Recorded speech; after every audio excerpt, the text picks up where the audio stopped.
aussi nombreux pour cette conférence de la Science Libre 2019. Étant donné le beau temps, merci beaucoup à vous d'être présents aujourd'hui. Donc pour ceux qui ne connaissent pas la Science Libre c'est une manifestation en fait qui est à l'initiative du Conseil général des Hauts-de-Seine et qui a lieu tous les ans et qui permet de mettre de faire entrer la culture scientifique dans tous les lieux culturels du département, que ce soit les médiathèques ou autres lieux, les hôpitaux, etc. Donc nous, à la médiathèque, on participe depuis de nombreuses années à la Science Libre. Ça doit être la 21e ou 22e édition de la Science Libre. Tous les ans, il y a une grande thématique qui est commune à toutes les médiathèques et à tous les lieux. Donc cette année, la grande thématique de 2019, c'est homme-animal. Et en fait, chacun, dans ses lieux, décline cette thématique suivant ses envies, comme il l'entend. C'est pour ça que vous avez une petite brochure en fait, qui répertorie toutes les manifestations, les expositions, les conférences qui ont lieu dans les Hauts-de-Seine pendant cette période de la Science Libre. Donc regardez, c'est un programme assez riche et très divers. Donc nous sommes ravis d'accueillir aujourd'hui François Lasserre. François Lasserre est entomologiste. Donc pour les enfants, entomologiste, c'est le spécialiste des insectes. Pour les grands aussi. Pour les grands aussi. Bon, d'accord. Ornithologue, ça passe, mais entomologiste. Ça passe moins, c'est moins. D'accord. Et donc, voilà, donc pour cette conférence, ou cette intervention, en fait, on va parler donc de toutes les petites bêtes, et plus particulièrement des insectes. Puisque vous êtes le grand spécialiste des insectes. C'est vrai qu'en général, les petites bêtes, on les aime pas trop, les guêpes, les abeilles, les moustiques, tout ça, ça pique, mais peut-être qu'on ne les connaît pas très très bien. Donc François Lasserre, lui qui les adore, va nous en parler. Merci, c'est bon. Oui, c'est vrai que je les adore et c'est vrai qu'il faut le préciser, oui, parce qu'on n'est pas très nombreux, mais ça commence à venir. Je suis très content d'être là et je suis impressionné par tout ce monde dans ce beau bâtiment, un samedi après-midi, pour parler des insectes. Certains d'entre vous ont été payés quand même pour venir parler des insectes ou vous êtes venus de votre plein gré? Non, de votre plein gré. Vous devez avoir une bombe de bégon quelque part dans la poche ou Non? Rien du tout. Et bien les temps changent, il y a 10 ans j'étais tout seul face à 3 personnes, armées avec des bombes de bégon, et maintenant vous êtes les mains vides, venus spontanément. C'est vrai que les temps changent un peu, on parle enfin des insectes. Et j'ai bien fait finalement de me spécialiser là-dedans. Alors je ne suis pas un grand spécialiste, je vais vous montrer ce que je fais avant, mais avant de commencer, il n'y a pas un truc quand même qui vous a gêné aux entournures là, depuis tout à l'heure? Non, il n'y a pas un truc qui vous... Oui, quoi? C'est pas un insecte, ça. Qui patte, c'est un insecte. Non, c'est pas clair. Qu'est-ce que... Non, mais peut-être qu'il n'y a rien qui vous gêne, Il y a un truc qui vous gêne ou... Non? Oui? Tu peux nous montrer ça? Allez nous montrer ça, s'il te plaît? Parce que j'ai l'impression qu'il y en a qui vont retourner chez Afflelou. Oui? Et donc ça fait combien en tout? 8. Ça fait 8 pattes. Ok. Merci. Alors vous avez vu la relève? Ça y est, enfin. Les jeunes savent que ce truc-là, c'est pas du tout un insecte. Alors je vous ai un peu piégé, c'est vrai que c'est araignée, mais c'est 2 pattes. Enfin, c'est 4 pattes avant, un peu collées. Mais ce n'est pas du tout un insecte. Voilà un insecte. Alors, j'irai pas tellement plus loin parce que moi je m'en fiche que vous confondiez un insecte avec un arachnide. Ça me dérange moins. Avant, j'étais très pointilleux comme tous les naturalistes. Maintenant, ça me dérange moins. Mais c'est vrai que c'est comme si je vous avais montré une photo d'éléphant et qui est écrit « Ah, les oiseaux ». Vous voyez, c'est comme ça. Donc bon, on est habitué, mais c'est vrai que c'est pas tellement... D'un point de vue scientifique, ils sont certes cousins, mais les cousins un peu éloignés. Mais pas tant que ça. Donc les insectes sont plutôt ces trucs-là. Ils ont combien de pattes du coup les jeunes là? Les insectes 6. Et les arachnides en ont 8. Voilà. Et puis en plus les insectes ont un truc souvent, en plus des arachnides, ils ont ce truc-là. Voilà, un petit truc passant en volant, c'est pas la peine de courir après pour compter les pattes. S'il y a des ailes, c'est forcément un insecte. Bon, si c'est pas une chauve-souris ou un oiseau ou un poisson qui vole, d'accord? Un petit truc qui vole, il n'y a que les insectes parmi les types bêtes. Les arthropodes, qu'on appelle des arthropodes. Des petites bêtes avec des pattes articulées. Alors moi, voilà, ça c'est moi, c'est en fait très coloré. Donc moi ce que j'aime, c'est le grand public qui n'y connaît rien. Donc j'étais très content de vous voir qu'il y en a qui ont cru que c'était un insecte, voilà. Moi, plus vous êtes ignorant, mieux je me porte. Ça me fait un petit peu mousser. Et voilà, je fais des livres pour le grand public et donc je suis passionné par votre ignorance, vos peurs, vos préjugés, parce que justement j'essaie d'écrire autour de ça. Et c'est vrai qu'en Occident particulièrement, ou chez les urbains, disons, les petites bêtes, c'est un vrai sujet. C'est un vrai sujet. Et puis de temps en temps, j'aime bien reposer cette question. Au fait, on va parler des insectes plutôt, mais je parle aussi des arachnides, parce que ça fait partie des petites bêtes qui nous font peur. Est-ce que ce sont des animaux? Alors, au fait, vous pouvez dire strictement n'importe quoi ici, c'est juste enregistré, mais vous êtes de dos. Mais en tout cas, ce qui se dit ici ne sortira pas de la médiathèque, d'accord? Donc vous pouvez répondre spontanément, même une énorme bêtise, ça n'a aucune importance. Je vous l'ai dit, au contraire, moins vous en savez, mieux je me porte. Est-ce que les insectes sont des animaux? Non. Non? Si? Si? Oui? Non? C'est quoi alors du coup? Ce serait quoi? Des insectes, d'accord. Donc eux ont leur gros papa et d'accord. Alors, peut-être que pour vous adultes, là, il y a plus d'enfants. Alors, je suis désolé, les très jeunes, il y a plus de vieux que de jeunes. Du coup, je suis obligé de m'adresser aux vieux comme moi, plus tôt. Donc, s'il y a des trucs que vous ne comprenez pas, vous m'arrêtez, etc. Mais c'est vrai que quand on est avec un public plus jeune, il y a un peu plus de mal encore à l'intégrer. Comment? Mais non, tout à fait. Quand je parle des vieux, je vous dis qu'ils ont plus de 25 ans. C'est vrai que pour des jeunes, c'est pas forcément évident que ce truc-là soit un animal. Et pourtant, alors, c'est un animal comme un autre, c'est-à-dire que, comme beaucoup d'animaux, on peut nous couper en deux, et vous voyez, on peut couper en deux, ils sont symétriques. C'est des animaux avec une symétrie bilatérale. Voilà, vous les coupez en deux, ça fait deux parties à peu près égales. Bon, il y a plein d'animaux comme ça, puis il y en a quelques-uns des animaux qui ne sont pas comme ça, comme les méduses ou les coraux.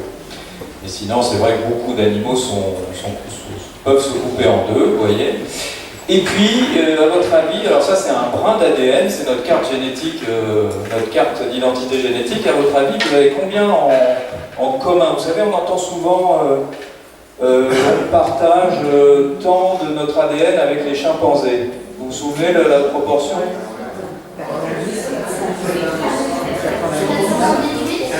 Oui, 98, 99, tout à fait, voilà.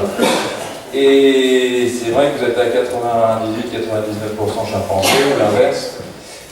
Et avec les insectes, à votre avis, vous partagez combien de génétiquement? Vous avez une idée? Non, vous ne savez pas différencier d'un araignée et d'un insecte, on ne devrait pas être... alors, comment?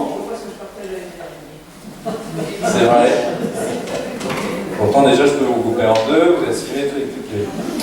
Vous avez pourtant 60% de votre génome à peu près, avec une petite mouche, la petite mouche qui tourne autour de vos fruits, en particulier, parce que ça varie selon les espèces, mais la petite mouche qui tourne autour de vos fruits, vous partagez plus, entre 60 et 70% de votre génome avec cette petite bête-là. Vous êtes à 61% petite mouche. Et elle est à 60%. En fait, c'est plein de choses, dont, voilà, c'est se marcher, se diriger, avancer. Enfin, vous voyez, il y a plein de choses que vous faites en commun. Beaucoup plus qu'on ne le croit. Et puis, il y a une théorie aussi qui dit qu'on est un peu segmenté aussi comme eux. Donc ça, c'est nous, c'est à l'intérieur de notre corps pour les plus jeunes. Il et un squelette. Et on dit qu'on est, vous voyez, un insecte, en fait, même insecte, en grec, ça veut dire segmenté.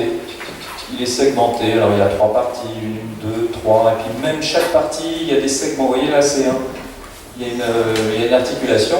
Et puis nous aussi, d'une certaine façon, il y a des scientifiques qui ont dit que peut-être que notre ancêtre commun était segmenté, on a commencé à être segmenté, notre ancêtre commun avec les insectes, puisqu'on a évidemment un ancêtre commun avec tous les êtres vivants qui sont sur Terre, et dont les insectes, et c'est pas si vieux avec les insectes. C'est pas si vieux, j'aurais envie de dire 600 millions d'années. Mais la Terre a combien de temps? 4 milliards. 4 milliards et demi, la vie, 3,84 milliards d'années. Vous voyez, 600 millions, c'est un grand-père pas si vieux finalement, qu'on a avec les insectes. Et puis il y a un autre truc qui est un peu difficile à décroter, c'est qu'on pense que ce truc-là, qui est une mouche domestique, est moins évolué que nous.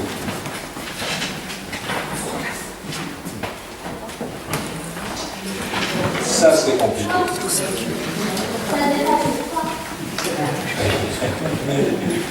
Alors, si ça dépend, ça veut dire que ça n'existe pas. En fait, cette bête-là, je suis navré de vous l'apprendre, elle est autant évoluée que vous. Je sais que ça peut faire mal à l'ego, parfois. Moi, ça y est, je m'y suis fait. Vous êtes autant évolué qu'un ver de terre, qu'une mouche, etc. Je vous expliquerai après pourquoi. Et donc, ce truc-là, parce qu'en fait, dans la nature, il n'y a pas de hiérarchie. Voilà, c'est la hiérarchie, c'est nous qui l'a créée. Je vous expliquerai pourquoi. Mais avant de commencer, j'aimerais bien que vous me disiez, là j'ai besoin d'un assistant, je vais te confier ce petit compteur, et à chaque fois que je te dis OK, t'appuies une fois. D'accord? Et ça va faire un chiffre. J'aimerais bien que vous me disiez quels sont les insectes qui vous embêtent, quelles sont les espèces qui vous embêtent.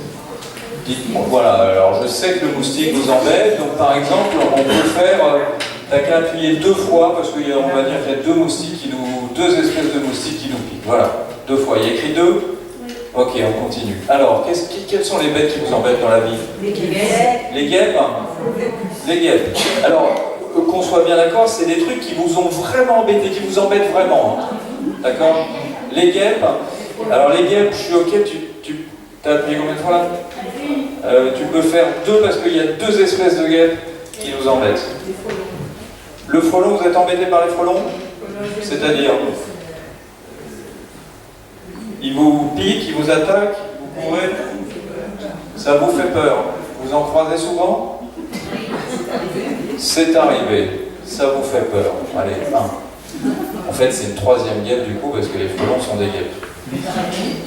Les araignées, qu'est-ce qu'elles vous font les araignées? Vous êtes fait piquer par une araignée? Vous l'avez vu faire? Ah non, attendez, c'est pas ma question, est-ce que vous l'avez vu faire? Non, j'ai pas vu. Vous l'avez pas vu, mais ça doit être elle. Ouais, parce qu'elle vous fait peur, vous l'aimez pas trop. On va mettre la TGR qui évidemment ne mord pas, je vous en parlerai. Ça, c'est une idée reçue. Tu vas appuyer une fois, s'il te plaît, pour la TGR. Et celle qui est au plafond, là, qui est toute fine, vous savez, qu'on appelle un... Celle-là, ça va? Non, elle est gentille, celle-là. Mais enfin, je la retire quand même parce qu'elle me dérange, elle fait des... Bon, bah vas-y, alors appuie 2 fois. Bon, vous avez vu, je suis sympa, je compte les arachnides, alors que là, je vous parle des insectes, mais bon. Voilà. Ok. Les moustiques, on a déjà mis 2. Tic, vous êtes fait mordre par une tique? Non, mais j'ai des gens. Ah non, attendez. C'est si vous êtes concerné directement. Ok, j'allais quand même la mettre, tu peux mettre la tique du bouton, voilà, t'en mets une tique. Mais je ne suis pas concerné, c'est un arachnide. Bon. Ok, là on va plutôt rester sur les insectes. La puce. Vous êtes fait mort par une puce? Par une puce. Ok. Alors on va en mettre, allez, mets la puce du chien et la puce du chat. Allez. Parce que la puce de l'homme, vous l'avez éradiquée, moi aussi d'ailleurs. Donc c'est tout. Vous êtes à fond là? En fait, vous les aimez bien alors, oui? La fourmi, tu l'aimes pas trop, elle t'embête. Tu t'es fait mort par une fourmi. Et du coup, tu l'aimes pas trop? Ok. Ok, on va aller mettre deux espèces de fourmis. Tapis deux fois, il y a une fourmi rouge et une fourmi noire. Allez. Oui. La punaise. Celle qui vole, qui fait beaucoup de bruit, qui s'accroche à mes cheveux. Vous avez des problèmes de punaises qui volent et qui... J'habite en campagne. Oui. Oui. Et parfois, il y a une punaise qui... Est-ce qu'elle vous a piqué, mordu? Non, elle me fait peur. Elle vous fait peur. Elle s'accroche à mes cheveux, elle me réveille pas. On va mettre la punaise grise qui rentre dans les maisons à l'hiver parce qu'elle cherche un endroit où s'abriter. Et en fait, comme il fait trop chaud, bah, du coup, elle ne peut pas, elle est réveillée, etc. Les hectares, les chenilles processionnaires. Vous êtes fait piquer par des poils de chenilles processionnaires? Chenilles processionnaires 1. Aouta, tu peux en mettre un. Arachnide, je suis sympa, mais c'est un arachnide, je ne suis pas concerné. Mais je vous le mets quand même. Les simulis. Oui. Vous êtes fait piquer? Ok. Simuli, une. C'est une petite mouche vampire. J'ai entendu les cafards. Qui a dit les cafards? Pardon, vous avez eu des cafards déjà? Oui. D'accord. Pour la blatte qui rentre dans les maisons qu'on appelle un cafard, tu vas en mettre deux. Je suis sympa, hein, parce que si ça se trouve, c'était qu'une espèce. Je pense que c'était que la blatte germanique. Voilà, c'est tout. L'époux. Ouais, l'époux. Une. Ok. Poux de l'homme. Il y a le pouls du pubis aussi, mais là vous n'avez peut-être pas envie de lever la main. Et il est en train de disparaître. Vous savez que le poil est banni, donc voilà, le morpion est en train de disparaître. C'est tout. Les acariens. Les acariens, c'est-à-dire... Alors on a déjà parlé de deux acariens, l'Aouta et l'Attique, qui sont des acariens. Vous parlez des acariens du lit, par exemple. Ah, et ils vous embêtent? Vous faites des allergies? Non, pas, mais je connais les personnes qui... Non, on va rester centré sur nous. Ah non, en fait, on fait des allergies aux crottes d'acarien. Bon, alors d'accord, tu peux le mettre un, et ça m'embête, c'est encore un arachnide. Bon, c'est les arachides. Non, là, on va rester sur les insectes, si possible. Les sauterelles? Les sauterelles? Les sauterelles et les scutigères, j'en ai peur. Mais ils ne mordent pas. Hein, mais... Vous avez peur des sauterelles et des scutigères? Les sauterelles, vous les rencontrez où? Dans les champs. Et vous voyez une sauterelle et... Ça va à peu près si elles sont à côté de moi, mais pas sur moi. On peut mettre deux espèces de sauterelles et on va mettre la scutigère véloce, effectivement, cette espèce de mille-pattes qui n'est pas un insecte et qui court sur ses grandes pattes et qui est parfois pris dans une baignoire, mais c'est plutôt dans les maisons à la campagne. Ça vous parle? Un truc avec plein de... qui est proche des scolopendres, ouais. Alors tu veux mettre une scolopendre? Bon, vas-y. Mais c'est pas un insecte, je suis vraiment sympa là, parce que normalement... C'est bon pour les insectes qui vous embêtent? Bon, vous êtes plutôt... ou alors vous habitez vraiment en ville, il y en a plus. Oui? Les mythes? Ah, les mythes. Allez, moi je la mets, j'ai des pulls troués. Tu peux mettre une mythe. La mythe des vêtements. Vous m'avez pas dit la mythe de la farine, j'en profite. Ah mince, bon, alors remets une autre mythe, parce que c'est pas la même. Oui?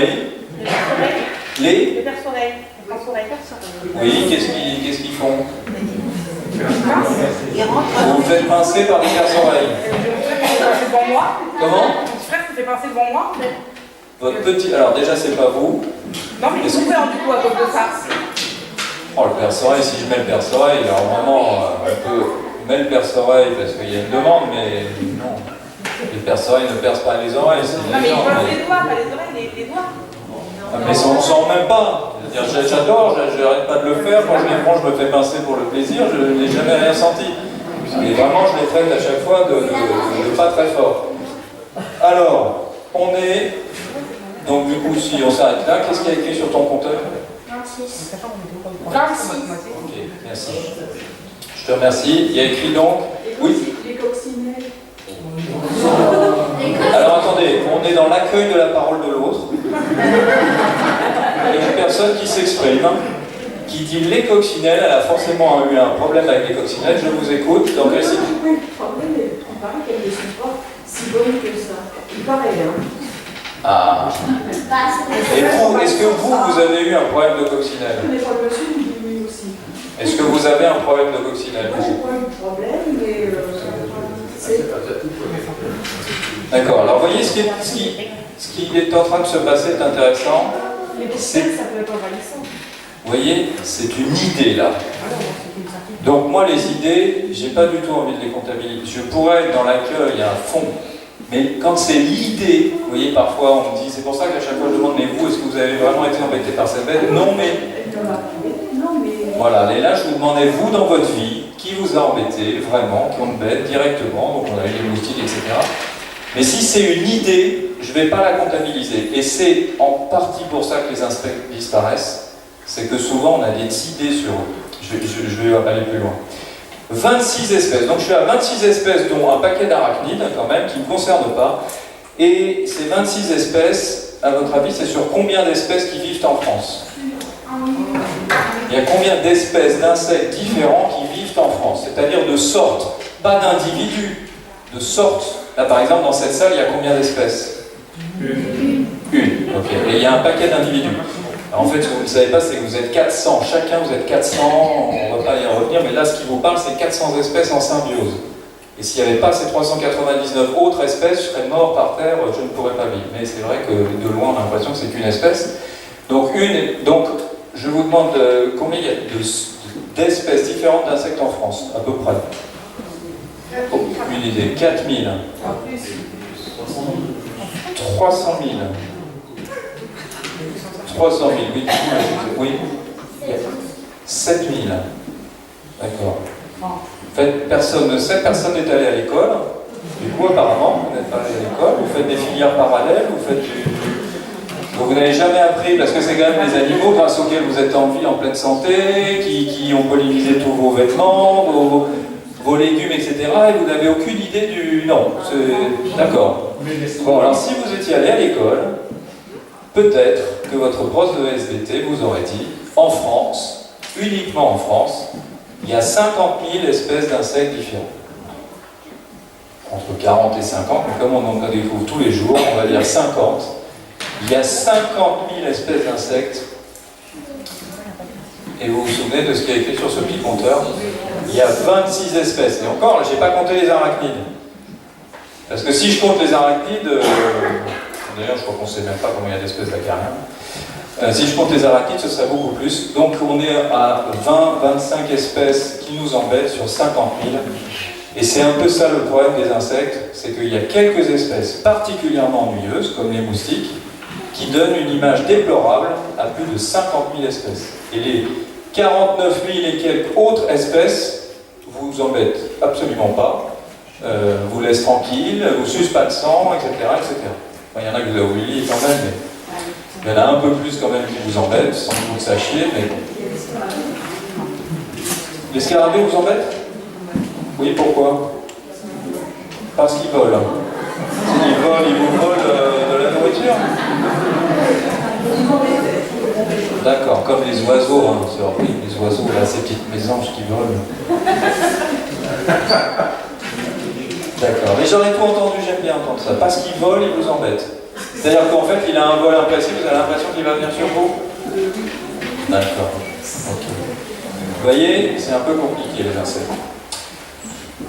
Alors quand même, il y en a qu'on peut trouver beaux aussi, parce qu'en plus d'être un peu marqué par les espèces qui nous embêtent, comme les moustiques, tout ça qui veut, on est aussi un peu marqué par le physique. Alors il y en a qu'on aime bien, ce truc-là, on est d'accord, bon, si vous n'aimez pas le jaune et le noir, il est moche, peut-être, mais en général on l'aime bien. Voilà, ce truc-là, quand il est rond et rouge, on l'aime bien. Alors que c'est un épouvantable videur d'intérieur de pucerons, c'est-à-dire qu'elle mord les pucerons, après elle aspire l'intérieur du puceron vivant, il se vide de son corps, et bien pourtant on l'aime bien. Parce qu'on n'aime pas les pucerons. On l'aime bien parce qu'on n'aime pas les pucerons, tout à fait, mais c'est vrai que quelque chose de rond est beaucoup plus sympathique. Ça c'est vraiment prouvé en psycho. Il y a plein de choses, quand vous donnez un truc rond ou carré, on préfère les rondeurs, donc la coccinelle a du pot. Pourtant, il y a quelques espèces de coccinelles qui sont végétariennes quand même, qui sont embêtantes pour certains agriculteurs. Et puis il y en a d'autres qu'on n'aime pas tellement. Et il y en a beaucoup qu'on ne trouve pas très jolies. Donc ils pâtissent aussi de leur physique. Alors les contes et légendes, on pourrait y passer la vie, que ce soit dans le monde entier, on pourrait y passer la soirée, la semaine, le mois, à vous parler des contes et légendes et des idées reçues autour des insectes. On va parler de certaines un peu plus tard, mais elles sont immenses. Et puis, ça c'est difficile de lutter, on a un peu peur.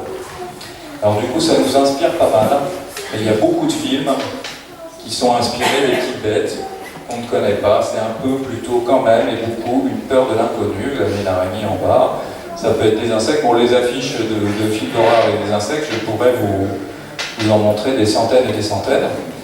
Et c'est vrai qu'on en a un peu peur, et c'est vrai que c'est pour nous qui essayons de faire la sensibilisation autour des insectes, il faut essayer de faire tomber un peu cette peur avant d'aller plus loin, et c'est vrai que on en a peur, mais pour une raison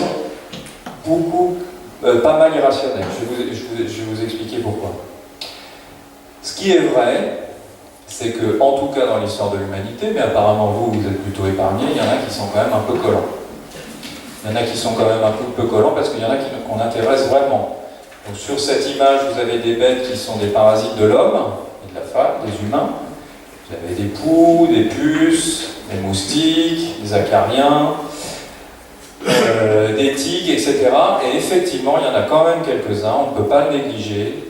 Et les entomologistes, malgré le fait qu'ils soient en amour total vis-à-vis des insectes, on ne peut pas oublier que certains nous embêtaient, particulièrement dans le passé, où on avait beaucoup moins d'hygiène, ils habitaient dans les maisons, et on voit la panique que c'est quand une punaise des lits revient dans une habitation d'urbain aujourd'hui, c'est la grande panique. Elle suce le sang, il trouve qu'elle est assez maligne pour bien survivre dans l'appartement, et donc on est un peu décontenancé. Alors on l'a un peu oublié maintenant parce qu'on en a moins, mais quand même les humains ont été sacrément embêtés par quelques espèces. Mais loin que ça soit très nombreuse. Et puis, évidemment, alors je peux vous la montrer différemment, cette bête-là, la voilà. Ça c'est après ou avant, avec ses yeux verts et tout, est magnifique. Voilà. Et je reviens en arrière, et elle pond des œufs, et de ces œufs sortent des petits bébés, et là ils sont sur un chou. Et donc quand c'est votre chou et que vous devez survivre parce que vous n'avez que des choux à manger ou autres, c'est sûr que les insectes, là, certains insectes, évidemment nous embêtent, et c'est pour ça que vous entendez parler autant de pesticides et que c'est un vrai sujet, c'est qu'on ne fait que lutter, qu'on fasse de l'agriculture biologique, de la permaculture, tout ce que vous voulez, les bêtes mangent nos récoltes, et donc on est obligé d'en tuer une partie. Que vous voudriez rajouter? Vous avez eu des termites chez vous? Alors non. Je ne comprends pas. Non, c'était pas un problème personnel, c'était une idée de termite. Mais effectivement, si quelqu'un avait eu des termites, je l'aurais rajouté, on serait à 27. Donc effectivement, ces bêtes-là, il ne faut pas l'oublier, ne pas le négliger. On est toute la journée, que ce soit, je vous le redis, du bio, du conventionnel, du tout ce que vous voulez, on tue les insectes qui mangent nos aliments. C'est sûr. Et voilà la pyrrhide du chou, avec ses yeux verts. Et puis, oui, dis donc, t'es drôlement fort, vas-y. Comment ça s'appelle? Doryphore. Un doryphore. Il a reconnu un doryphore parce qu'on en voit un peu moins. Alors ils reviennent un petit peu. Et puis il y a un autre sujet, vraiment. Donc vous avez vu qu'on est sur très peu d'espèces qui nous embêtent, parce que même si j'additionnais tous, les 10 nuisibles, c'est à peine 5% de toutes les espèces du monde. Et puis il y a un autre sujet, c'est que cet insecte-là, qui est effectivement un doryphore, alors pour ceux qui ne le savent pas, les doryphores ont des larves qui peuvent manger les pommes de terre, par exemple, les feuilles des pommes de terre, ou les racines. Mais ce doryphore-là s'appelait Edmond. Je le connais, il est belge, parce que c'est un photographe belge qui l'a fait. Il n'a jamais touché une seule de vos pommes de terre, Jamais aucune, voilà, surtout qu'il vit pas très longtemps, ils vivent quelques semaines quand ils sont adultes, mais cet Edmond-là, il n'a jamais touché une seule de vos pommes de terre, et pourtant quand vous voyez cette photo, vous dites « Ah, c'est un dorifort, et c'est un insecte nuisible ». Alors que cet Edmond, je ne sais même pas s'il a mangé une pomme de terre d'humain, ou s'il a mangé une plante sauvage, il ne vous a jamais embêté. Et c'est pareil pour cette guêpe-là, c'est exactement la même chose. Cette guêpe-là, je la connais, elle est morte depuis bien longtemps parce qu'elle ne vit que 4 semaines environ quand elle est adulte. Cette guêpe-là s'appelait Laetitia. Alors, chez les guêpes et les abeilles, c'est que les filles qui piquent. Vous ne voyez pas du misogyste. Elle s'appelle Laetitia, celle-là s'appelle Laetitia. Et elle n'a piqué absolument personne dans cette salle, puisqu'en plus elle était belge, et je crois qu'elle n'a même jamais piqué personne dans toute sa vie. Et pourtant, quand vous voyez cette image, cette photo, vous vous dites, cet insecte pique. C'est un insecte qui pique. Est-ce que quand vous voyez moi, vous dites, ce truc est un voleur, ce truc est un kamikaze, ce truc est un... tape sa femme. Est-ce que ce truc, bref, toutes les horreurs que d'autres humains font, est-ce que quand vous me voyez, vous pensez à ça? Oui. C'est la barbe, ça. C'est ça. Eh bien, ça veut dire que vous... Alors là, du coup, vous seriez logique. Ça veut dire que vous auriez une réaction identique entre des humains et des non-humains. Ça, c'est un animal non humain. Ce que je suis en train de vous dire, c'est un peu compliqué à intégrer, j'ai mis beaucoup de temps à me faire à l'idée, c'est qu'en fait, ce qu'on essaye de corriger chez les humains, cette façon de mettre tout le monde dans le même panier, en fait, on l'entretient journellement avec les animaux non humains. Et pourtant, et la science nous l'a redit, chaque insecte que vous voyez là, c'est comme chaque humain qui est dans cette salle, il n'y en a aucun qui est pareil, ce sont tous des individus. En fait, on est entouré d'individus, tous différents. Si vous suivez cette guêpe-là et si vous suivez sa sœur, vous verrez qu'elles ne font pas la même chose dans la journée. Alors quand vous regardez de loin, évidemment, vous avez l'impression qu'elles font la même chose, mais nous, quand on nous regarde de la Lune, on fait tous la même chose, on prend la voiture, on va chez Auchan, on va au cinéma, on fait tous la même chose, on rentre le soir, on regarde Netflix, enfin bref, on fait tous la même chose vu de loin, et pareil, les insectes, quand on ne les regarde pas de près, on a l'impression qu'ils font tous la même chose, mais ce sont tous des individus. Et donc, quand vous voyez cette bête-là, vous vous dites c'est un insecte qui pique. Et en fait, c'est archi faux. Non seulement parce que cette Laetitia ne vous piquera jamais et ne vous aurait jamais piqué, et en plus parce que même si on prend le groupe des guêpes, on va prendre les guêpes, dans toute votre vie, combien de guêpes individus vont vous piquer par rapport au nombre de guêpes que vous avez croisées? C'est-à-dire une infime minorité.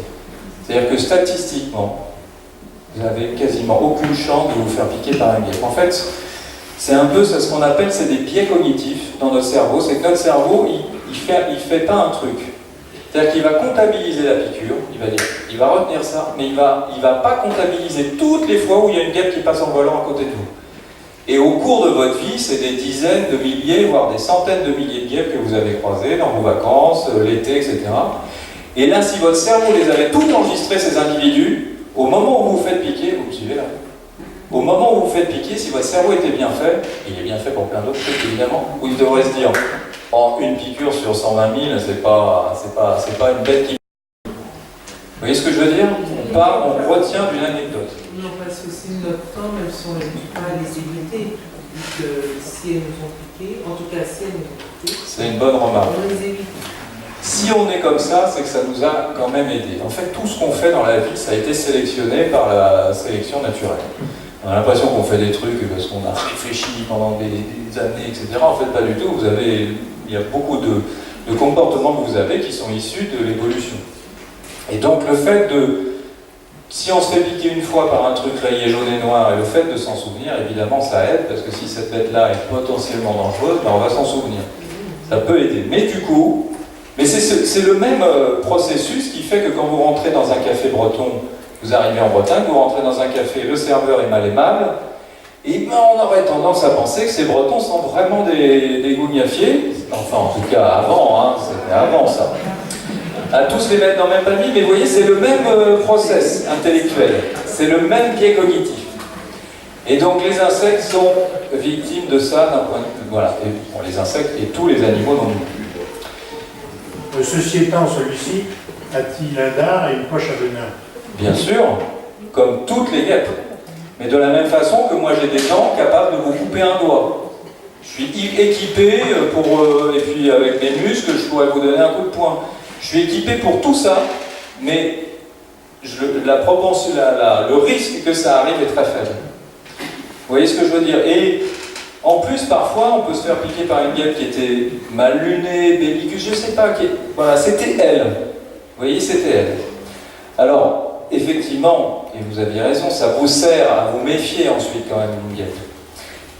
Mais que ça vous serve à vous méfier, c'est une chose, c'est bien, comme ça vous vous ferez moins piquer peut-être.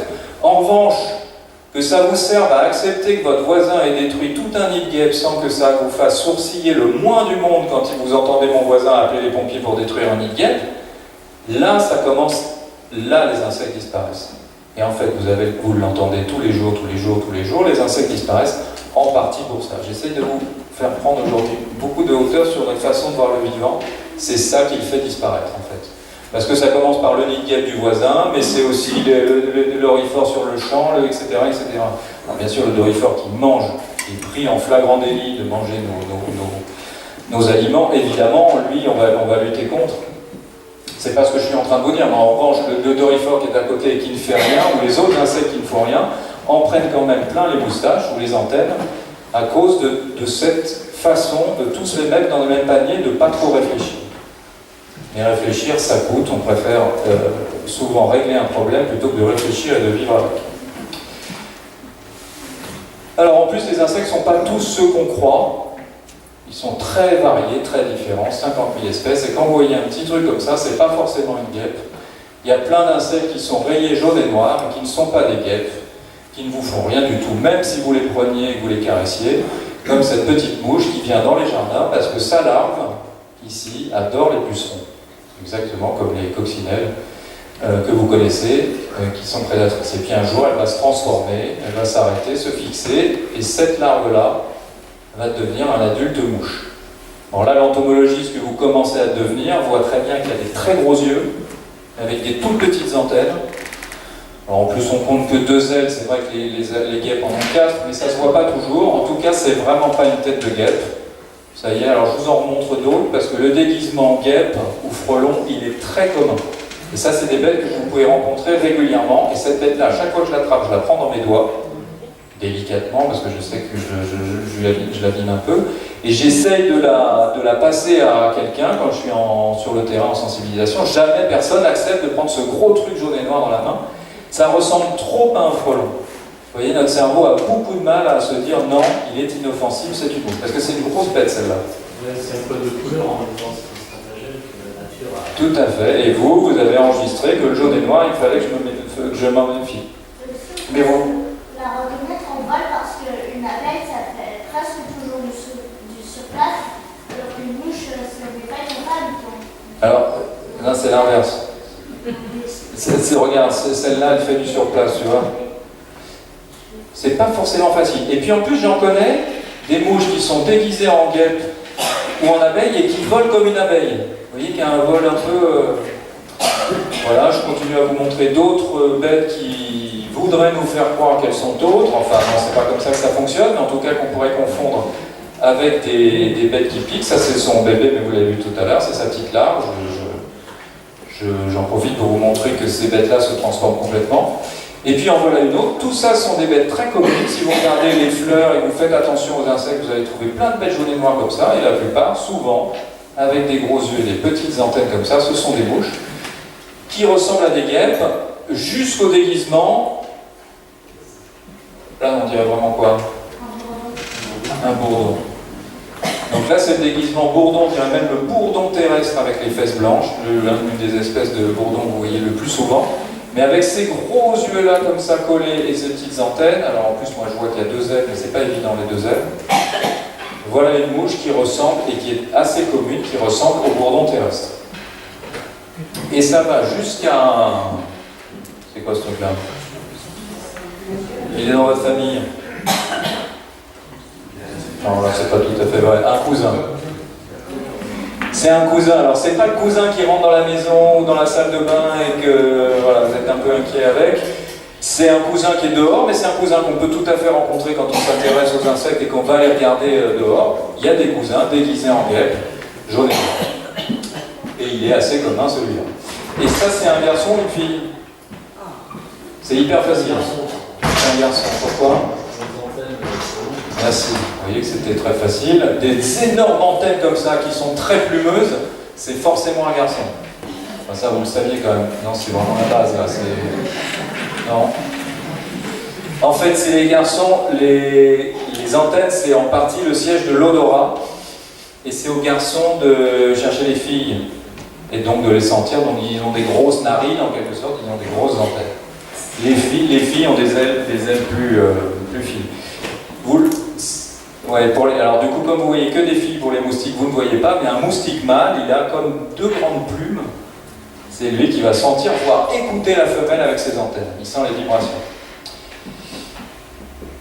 Et puis il y a aussi ce qu'on appelle vulgairement des scarabées, en tout cas des coléoptères qui sont déguisés jaune et noir. C'est un déguisement qui fonctionne bien. Il y a des papillons.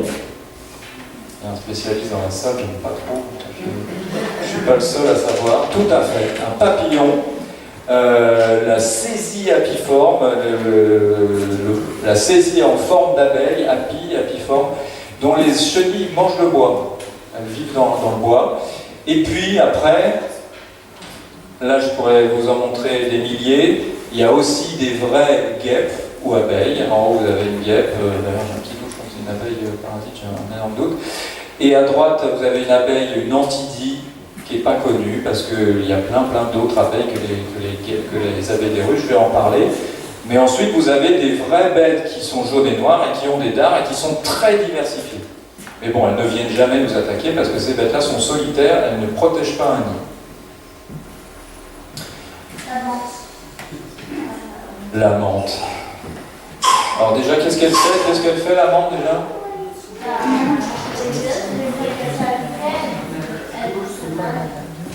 Tout à fait. Alors souvent on entend le mot mari. Donc les insectes ne se marient pas, vous le savez. Ils peuvent avoir plusieurs partenaires, mais ils n'aiment pas trop quand même. Et la menthe religieuse, c'est vrai qu'on dit qu'elle mange son mari parfois. Alors il y a plein de légendes autour de la menthe religieuse. C'est pas tout à fait vrai. Et d'ailleurs cette menthe-là ne mangera jamais son mari, son mâle. Vous pouvez me dire pourquoi ou... Là, tout est sur la photo, tout est dit. Pourquoi elle ne mangera jamais son mari?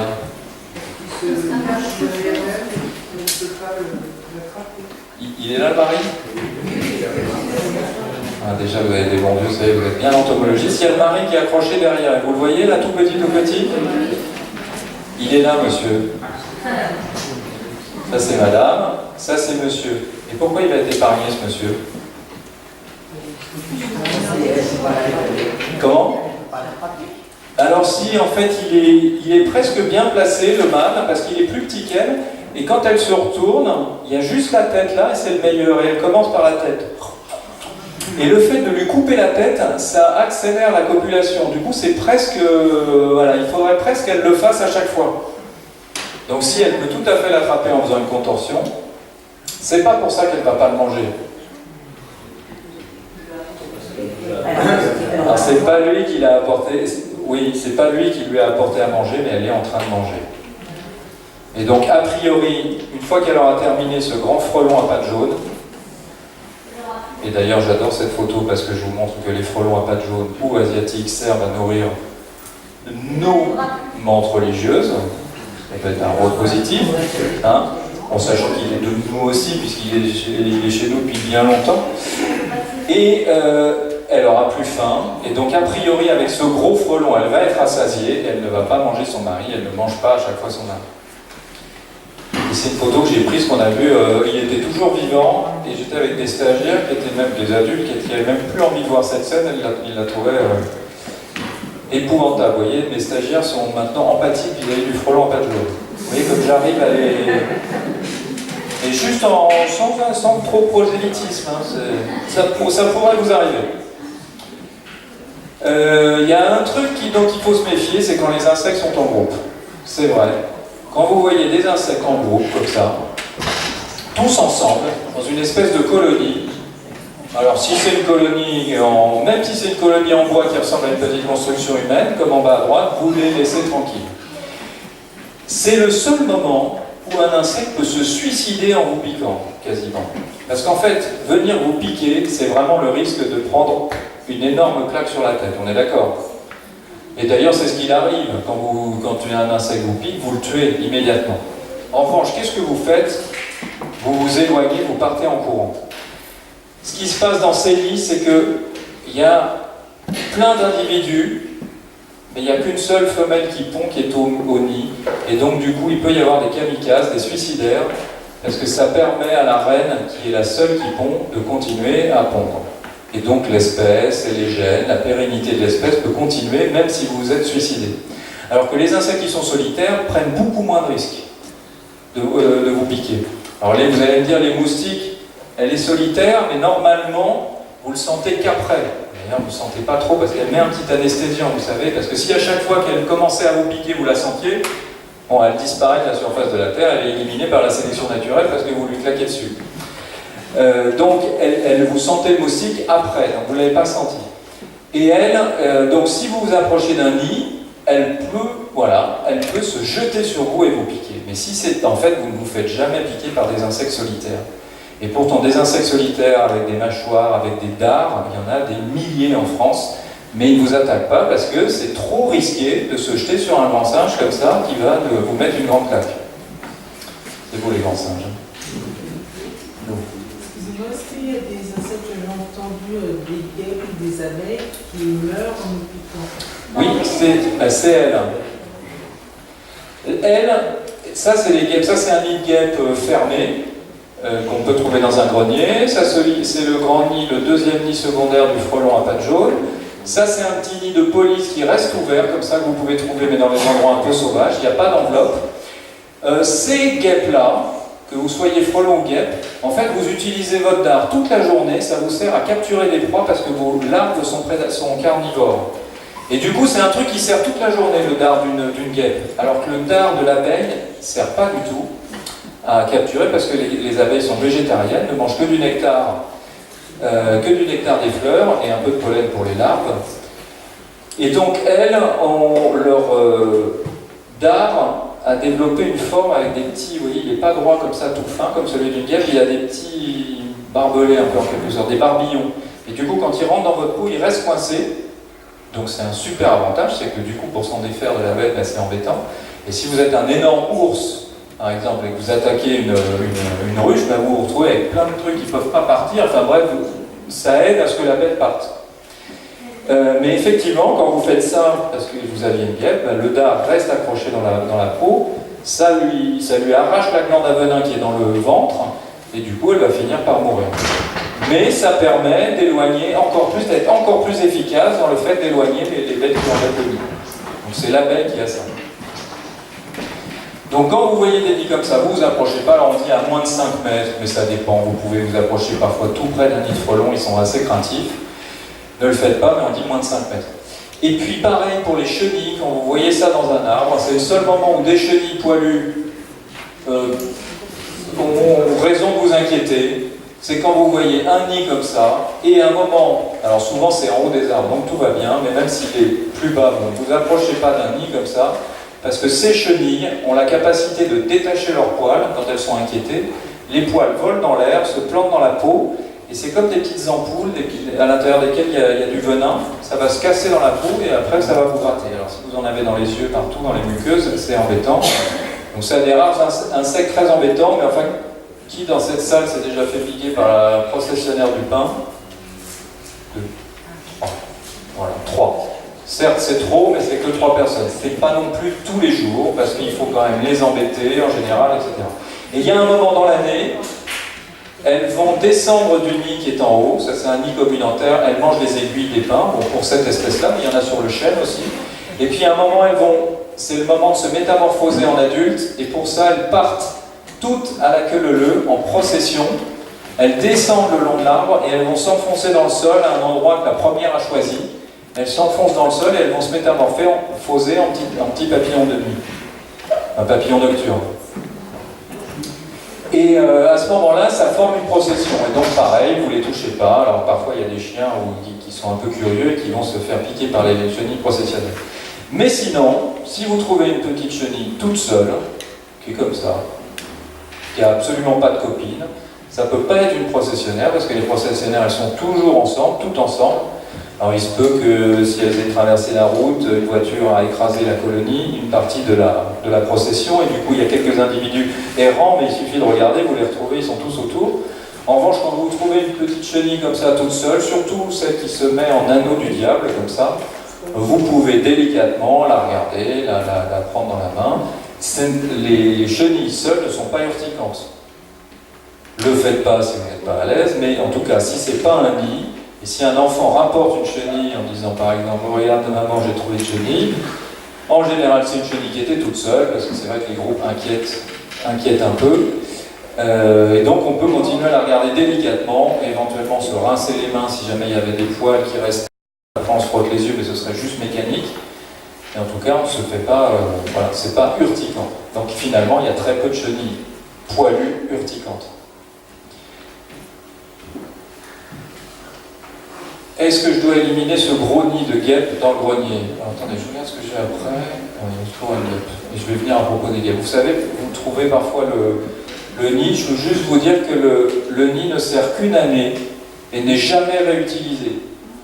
Donc si à l'automne vous trouvez un nid de guêpe, comme de toute manière elles meurent toutes, sauf les femelles fécondées, à l'automne, tout le monde meurt, sauf les femelles fécondées, et les femelles fécondées partent hiverner quelque part. Donc elles ne restent pas dans le nid, elles restent pas... Vous pouvez donc décrocher ce nid et le mettre dans votre cabinet de curiosité. Vous pouvez éventuellement le laquer, ça tient plus longtemps. Et pourquoi le mettre dans votre cabinet de curiosité? Parce que, je vais revenir sur celui-là, ce dont je ne vous ai pas parlé, c'est que ce nid-là, c'est ça dont je parle, il est fait de papier mâché. Et quand on le regarde de près, vous voyez, c'est fait de petites lamelles à chaque fois. Vous voyez, il y a à chaque fois des petites lamelles. Chaque ouvrière est allée renier un peu de bois, on va mélanger avec sa salive, et de la cellulose mélangée avec de l'eau, ça donne du papier. Et ensuite, quand elle revient, chacune étale sa petite feuille de papier, et comme elle a renié un arbre plus ou moins clair, du coup on voit les différences de couleur de chaque petite feuille de papier de chaque individu qui a fait le nid. Donc un nid de guêpe ou un nid de frelon, c'est un nid de papier mâché. Exactement comme celui-là. On les voit là, vous voyez, à chaque fois il y a comme des petites vagues. Et en fait, c'est la feuille, une ouvrière, une ouvrière, une ouvrière, une ouvrière, une ouvrière. Donc c'est pour ça que si vous le trouvez dans le grenier, vous pouvez le prendre et le mettre dans votre cabinet de curiosité et raconter que les guêpes ont inventé le papier bien avant nous, par exemple. D'ailleurs, on s'en est inspiré, c'est grâce à elles. Je vois certains qui écrivent sur du papier. Voilà, monsieur, c'est grâce aux guêpes que vous écrivez sur... Alors peut-être qu'on aurait trouvé plus tard, mais en tout cas, ça nous a permis de voir comment elles faisaient, puisque nos ancêtres ont bien vu qu'elles rognaient des morceaux de bois et qu'elle les mélangeait avec de la salive. Alors, que faire quand il se passe un truc comme ça? Est-ce qu'à votre avis, cette personne a la bonne attitude? Non. Voilà, c'est une de mes sœurs à qui j'ai dit « tu fais exactement ce qu'il ne faut pas faire, tu sais exactement ». J'ai dit « 1, 2, 3, vas-y » et j'ai fait la photo. Il n'y avait pas de guêpe en fait, on a pris voilà, on a fait comme s'il y en avait une, et je lui ai dit « tu fais exactement comme ça ». Quand une guêpe approche, alors si c'est dans ce cas-là, c'est qu'elle a senti qu'il y avait des fruits mûrs, donc là ce serait plutôt pour elle. Et si c'était du jambon ou enfin bref, de la viande ou du poisson, en fait elle va prendre le petit morceau, normalement vous l'avez pu faire, elle prend le petit morceau et elle part avec. Et un insecte, s'il part avec, c'est pas plutôt pour se mettre sur sa branche et ensuite le déguster tranquillement, non, si elle part avec, c'est qu'elle va le rapporter au nid. Sinon, elle le mangerait sur place. Et en fait, ce petit morceau de poulet qu'elle vous a pris ou deux, elle va le mélanger dans une espèce de steak haché, elle va le mixer, et c'est une pâtée qu'elle apporte aux larves. Parce que toutes les larves de guêpes sont carnivores. Et donc, quand elle vient à table, elle vient chercher ou de la nourriture qui va servir aux larves, ou de la nourriture pour elle. mais elle n'est pas sur le mode je défends mon nid. Et les insectes, c'est un peu comme les garçons. Vous voyez, ça c'est faire qu'un truc à la fois. On s'est compris? En revanche, c'est bien fait, hein, attention. Hein. Bon, l'étagère, elle est vraiment super droite. Hein. C'est pas tout et n'importe comment. Vous voyez, c'est un truc, mais bien. On y passe 3 heures avec les bons outils. C'est pas du tout le politiquement correct ce que je viens de dire. Mais c'est pour vous donner une image, c'est-à-dire qu'un insecte, quand il n'est plus sur sa mission, c'est-à-dire qu'une guêpe, en dehors de son nid, ce dont je vous ai parlé tout à l'heure, elle n'est plus sur le mode je défends le nid, et donc vous pouvez tout faire. Elle se moque de vous. Vous pouvez la traiter de mouche à merde, vous pouvez la traiter d'abeille, vous pouvez la traiter de papillon. C'est horrible pour une guêpe de se faire traiter par un peu de papillon. Vous pouvez lui faire des signes, vous pouvez lui faire un doigt d'honneur, tout ce que vous voulez. L'injurier, je l'ai testé pour vous, la prendre dans un petit pot, secouer le pot, souffler dessus, elle s'en moque. Elle n'est pas sur le mode je défends mon nid, elle ne vous piquera pas. Et c'est pas parce qu'elle sent que vous êtes énervé qu'elle va être énervée, elle ne parle pas l'humain. Il y a des animaux qui nous comprennent, surtout les chiens, qui vont comprendre nos humeurs, ils sont très proches de nous, on a coévolué avec eux, c'est une longue histoire. Mais une guêpe est quand même si vous avez pas mal d'ADN en commun avec elle, comme je vous l'ai dit tout à l'heure, elle ne sait pas parler humain, donc c'est pas elle ne le sent pas votre stress. Vous voyez, vous pouvez tout faire, et je l'ai testé, je ne l'ai pas encore mis en ligne, mais cet été avec les enfants, on est allé voir des frelons, il y avait les frelons à pattes jaunes, il y avait les frelons jaunes, noirs d'Europe, bon, les deux sont d'Europe maintenant, mais... Et on les a même caressés, on les a attrapés, on les a insultés et tout. Je vais mettre en ligne ce petit film, et après on voit ce qui se passe quand on les relâche. Ils partent à l'opposé, ils ont la trouille. Et pourtant c'est des bêtes absolument énormes qui pourraient très bien piquer, mais s'ils avaient voulu piquer, ils l'auraient fait. Mais ils ne sont pas sur ce mode-là. Ils sont sortis du mode je défends le nid. Alors évidemment, si cette guêpe-là, vous la coincez sous le bras, ou vous la prenez dans la main, elle a un dard, elle va s'en servir. Donc évidemment, si vous avez un contact physique avec elle, que vous la prenez dans la main et que vous serrez, vous allez vous faire piquer. Et encore, si vous la poussez comme ça, vous ne vous ferez même pas piquer, même en la touchant. Donc idéalement, il faut la laisser faire, rester zen. Sauf qu'elle est quand même super curieuse, elle est un peu habituée à nous, et que parfois, elle a senti que vous avez mangé un truc qui intéresse, et elle est là, et je connais quasiment personne qui attend les 2 ou 3 secondes supplémentaires qui suffisent à ce qu'elle se dise « Oh, ok, je m'en vais ». Non, c'est toujours... allez, voilà, non, c'est impossible. Mais c'est vraiment... Et alors moi, évidemment, j'y arrive depuis longtemps, mais c'est aussi une vraie leçon une philosophie de vie. Vous voyez, c'est un peu... Il y a une guêpe qui arrive, testez-vous. Testez votre... Comment je suis là? Est-ce que je suis vraiment en vacances? Est-ce que je suis bien? Est-ce que... Voilà, là, vous la faites, vous la laissez faire, et hop, elle repartira. Elle se moque complètement de vous. Mais c'est vrai qu'elle est un peu culottée, et qu'on est un peu stressé, on a des N+1 qui nous mettent la pression, etc., et que bon, on est moins détendu que là. Donc la meilleure attitude, c'est d'être zen, ou éventuellement de la coincer sous un verre et de la laisser le temps du repas pour la libérer après, voir ce qu'elle est venue chercher, vous lui mettez en appât au bout de la table, vous lui mettez, voilà, exactement pas très loin, parce que si c'est très loin, elle reviendra peut-être... Vous ne le mettez pas loin en bord de table et elles vont toutes finir par être ici, puisque personne ne les embête ou personne ne fait ça au-dessus d'elles, et elles vont finir, voilà, et vous finissez votre repas tranquille. Ou vous les enfermez. Et j'ai fait des dizaines, des centaines de repas avec beaucoup de guêpes. Soi-disant, l'été dernier, par exemple, il y avait beaucoup de guêpes dans certaines régions. Ce qui peut être le cas localement, hein, bien sûr. Et voilà, on passe, il suffit d'être zen, elles sont inoffensives. À condition de ne pas en avoir peur et d'émettre des phéromones de peur. Parce que ça, l'animal le sent et il devient à ce moment-là plus il faut que je parle plus fort. J'ai remarqué que le métier de conférencier est très difficile. C'est ce que je vous ai dit que non. Je vous ai dit que c'était faux, vous ne m'avez pas entendu? Si, je vous ai entendu, mais comme ça, je suis pas... D'accord, ok. Ah oui, alors ça c'est autre chose. Que vous ne preniez pas ma parole pour argent comptant, très bien. Bonne pensée critique, allez vérifier par vous-même. Mais non, les guêpes n'entrent pas en interaction avec nous, en tout cas pas encore. Peut-être qu'on va co-évoluer avec elles, comme avec les chiens ou les chats, mais... Ouais. Comment? Les abeilles, c'est pareil. Alors elles viennent rarement à table. rarement, mais c'est pareil. C'est pareil les frelons, sauf que les frelons sont très peu culottés, ils sont très craintifs, donc ils viennent très rarement à table. Ce que j'ai remarqué, c'est que le frelon à pattes jaunes ou asiatique était un peu plus culotté que l'autre, mais pareil, si vous lui dites va-t'en, vous lui soufflez dessus, il s'en va. Et les guêpes, il n'y en a pas beaucoup qui nous embêtent, parce que quand vous dites à un entomologiste, je me suis fait, il y a une guêpe qui m'a embêté, il vous dit, attends, laquelle sur les 8000 qui vivent en France? Ah oui, ok. Ah oui, bon, d'accord, la classique.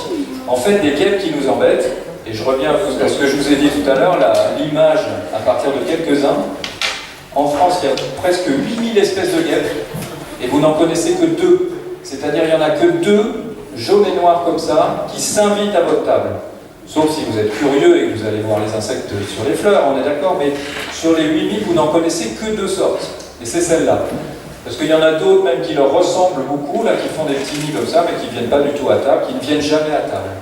En fait, parmi l'immense, le groupe énorme des guêpes, il n'y en a que 2 qui viennent chercher, qui viennent à table et qui installent des grands nids sous le nid. Ça ne les empêche pas d'être pénibles. D'être Pénibles. Alors ça, c'est quelque chose à travailler soi. Vous voyez, c'est un gros travail à faire sur soi. C'est pas donné, mais en fait, elles sont pénibles que si on stresse. Mais si on n'est pas stressé, me concernant, je ne suis pas stressé, je ne me fais jamais embêter par une guêpe, aussi curieuse soit-elle. Individuellement non, mais quand vous êtes avec un groupe d'enfants, les enfants en panique, et tout de suite, ça s'agit, et voilà. Tout à fait.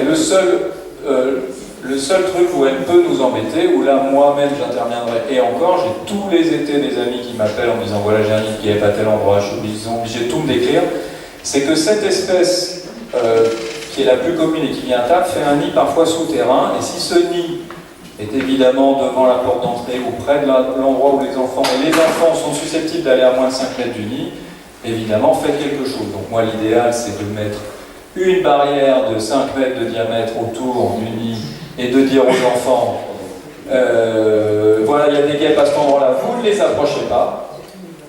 Parce que si on détruit toutes les bêtes, si chacun détruit toutes les bêtes qui l'embêtent, on va finir seul sur Terre. Voire tout seul, parce que même le voisin, parfois... Hein? Bon. Mais pensez-y. Je sais qu'on a cette propension... Excusez-moi, je reviens. On a cette propension à vouloir nous débarrasser d'un problème, mais pensez-y, si tout le monde fait la même chose, et c'est ce qui se passe sur Terre, tous les humains, dès qu'ils ont le moindre souci avec des non-humains, bah souvent c'est plutôt la méthode forte, mais comme tout le monde fait ça, au bout d'un moment, on va finir seul sur Terre. Parce que, après, je peux vous brosser, je peux vous donner un portrait un peu différent de la guêpe. La guêpe est pollinisatrice. Les guêpes pollinisent vos fenouilles, vos tomates, vos carottes, par exemple. Les carottes ne sont pas pollinisées par les abeilles. C'est les mouches et les guêpes qui font ça. Les guêpes sont des pollinisatrices. Les guêpes recyclent les vieux fruits mûrs qui tombent au sol, par exemple. Là, je sais que je suis sur les rôles, mais je terminerai avec ça, c'est important. La guêpe nourrit plein d'oiseaux. Il y a plein de petits oiseaux, vous voyez, que vous aimez bien entendre chanter, qui mangent des guêpes. Et la guêpe, surtout, je vous l'ai dit tout à l'heure, avec quoi elle nourrit ses larves. Alors, de temps en temps, c'est avec votre poisson ou votre jambon, mais sinon, le reste du temps, c'est avec une mouche, une chenille, une punaise. Et on dit que quand vous tuez un individu, là, si celle-là vous la tuez, bon, vous la reconnaissez, vous l'avez reconnue, c'est Laetitia, c'est celle de tout à l'heure. Quand vous tuez celle-là, on dit qu'il y a 5000 insectes qui survivent. Parce qu'au cours de sa vie, même si elle ne vit que 4 semaines, elle tue quasiment 5000 proies. Donc les guêpes sont des insecticides que l'on paye gratos. Vous voyez là, je peux aller sur des arguments comme ça. Parce que je sais que les rôles, ça plaît beaucoup. En tout cas, on peut aussi se dire, c'est vrai qu'on est dans le risque zéro, c'est vrai qu'on n'a pas envie qu'un enfant se fasse piquer, parce que peut-être, alors évidemment, si un enfant est allergique, on est encore plus précautionneux, mais si personne n'est allergique, si tout le monde va bien, on peut aussi se dire, attendons de voir, peut-être. Peut-être. Alors, et les frelons? Et les frelons. Alors les frelons, ce sont des... Alors j'ai trouvé moins, je n'ai pas trouvé trop de films sur les frelons, il n'y en a pas beaucoup. Puis en plus c'est plutôt des guêpes, tout ça. Bon, plus tard, les enfants, hein, ne les regardez pas tout de suite, ils sont un peu, ils doivent être moins de 16, ceux-là. Les frelons, alors les frelons c'est pareil, et puis il y a un truc qu'on oublie, et il y a deux choses qu'on confond, on confond le danger et le risque. Quelque chose de dangereux n'est pas forcément quelque chose qui est risqué. Le risque, c'est plus la réalité, c'est le danger multiplié par l'exposition. Je vous le fais de façon plus simple. Ce truc-là est dangereux. Ça peut être dangereux encore, il faut le manipuler, mais seul il n'est même pas dangereux, mais ce truc-là est dangereux. En revanche, le fait de se prendre un couteau dans le ventre ou se faire couper une main par un couteau, c'est assez rare. En revanche, ce truc-là n'est pas du tout dangereux, c'est de la farine. Ce truc n'est pas du tout dangereux. En revanche, si vous êtes boulanger et que vous en utilisez tous les jours, vous pouvez développer, il y a au moins 5 maladies liées à la fréquentation de la farine. Donc c'est risqué. D'accord? Risqué, dangereux, on confond ça tout le temps, et c'est une bonne méthode de pensée critique quand vous entendez les informations sur les produits toxiques ou tout ce qu'on vous raconte toute la journée, pensez toujours à danger, risque. Danger, risque. Par exemple, l'arsenic, c'est dangereux, vous en consommez tous les jours pourtant. Il y a de l'arsenic dans l'eau du robinet. Tous les jours, vous consommez de l'arsenic, et même si vous vous gavez d'eau, vous allez manger de l'arsenic, mais il n'y a pas suffisamment de dose. Alors là, après, c'est un autre sujet, c'est l'histoire de dose. Mais ça rejoint aussi cette notion de danger et de risque. Donc je suis allé chercher des trucs risqués. Puisqu'on parle des frelons, avant, je suis allé chercher des trucs qui sont un peu risqués. Et je suis allé chercher des trucs qui tuent chaque année en France. C'est les trucs, donc c'est la top liste, c'est le truc, le numéro 1. Et donc, quelqu'un qui a une cigarette au bec, un verre de champagne à la main, et qui me dit bah, c'est hyper dangereux les frelons, je dis manque de pensée critique. Il lui faudrait des petits cours d'autodéfense intellectuelle. Et malheureusement, on est tous un peu comme ça, on est dans l'irrationnel, parce que les frelons, je vous le dis tout de suite, c'est entre 0 et 1 personne par an. D'accord ? Et là, le tabac, vous voyez les chiffres, il y a bien écrit 73 000, l'alcool 30 000, les accidents domestiques entre 16 et 19 000 personnes, tomber de l'escalier, être noyé dans une piscine, électrocuté, etc. etc. Mal-être, prenez du Prozac, 10 000 personnes par an. Grippe, entre 5 et 10 000 personnes par an. Il y a aussi un truc, est-ce que tous les ans, tous les jours, en hiver, vous entendez Monsieur et Madame Martin sont morts de la grippe? Monsieur et Madame Dupont sont morts de la grippe, parce que chaque journée que Dieu fait, il y a des centaines de morts de la grippe en hiver. Est-ce que vous en entendez parler? Non. En revanche, quelqu'un se fait mordre les fesses par un requin, se fait piquer à une réaction allergique à cause d'un frelon, vous allez en entendre parler pendant plusieurs jours. Et donc, vous savez maintenant, vous êtes un peu biaisé là-haut, vous allez retenir cette anecdote sur le requin ou sur le frelon, vous allez complètement occulter où on ne vous a même pas informé sur l'histoire de la grippe, et vous n'allez pas vous faire vacciner contre la grippe, mais en revanche, vous allez continuer à colporter que les requins et les frelons sont dangereux. Je vous ai parlé pas trop, excusez-moi. Accident là, accident de la route, violence conjugale, la chasse. Voilà, la chasse c'est un peu moins grave, c'est une espèce d'autorégulation. Oh non, mais qu'est-ce que vous êtes malveillant? C'est une blague tout à fait horrible que je viens de dire, mais c'est vrai que sur les 25, c'est 23 chasseurs. La foudre, 20 à 30 personnes. Les selfies, 5 dans le monde. Donc les selfies, on se fait un selfie au bord d'un ravin, on tombe. Donc il y a une légende depuis quelques temps qui dit c'est peut-être vrai que les selfies tuent plus de 5 personnes dans le monde. Les requins, c'est environ 5 personnes, donc le selfie est plus dangereux que le requin. Méfiez-vous de votre portable. Une balle de golf égarée ou les tuiles d'un toit, et ça c'est important, ça paraît complètement absurde, mais il y a des gens qui prennent une balle de golf, qui passent pas loin d'un golf, qui prennent une balle de golf, ils pas près de mort. C'est comptabilisé quelque part, à l'hôpital de Caen, si ça arrive près de Caen, mais il faudra appeler tous les hôpitaux. Et puis, de temps en temps, il y a une tuile d'un toit ou une lose d'Auvergne qui vous coupe la tête, qui vous tue net. Et donc ça fait quand même 1 ou 2 personnes par an, c'est quand même plus dangereux que les frelons. Ou un arbre qui tombe sur une voiture, évidemment. Donc pour les animaux, non humains. Voilà les chiffres à peu près.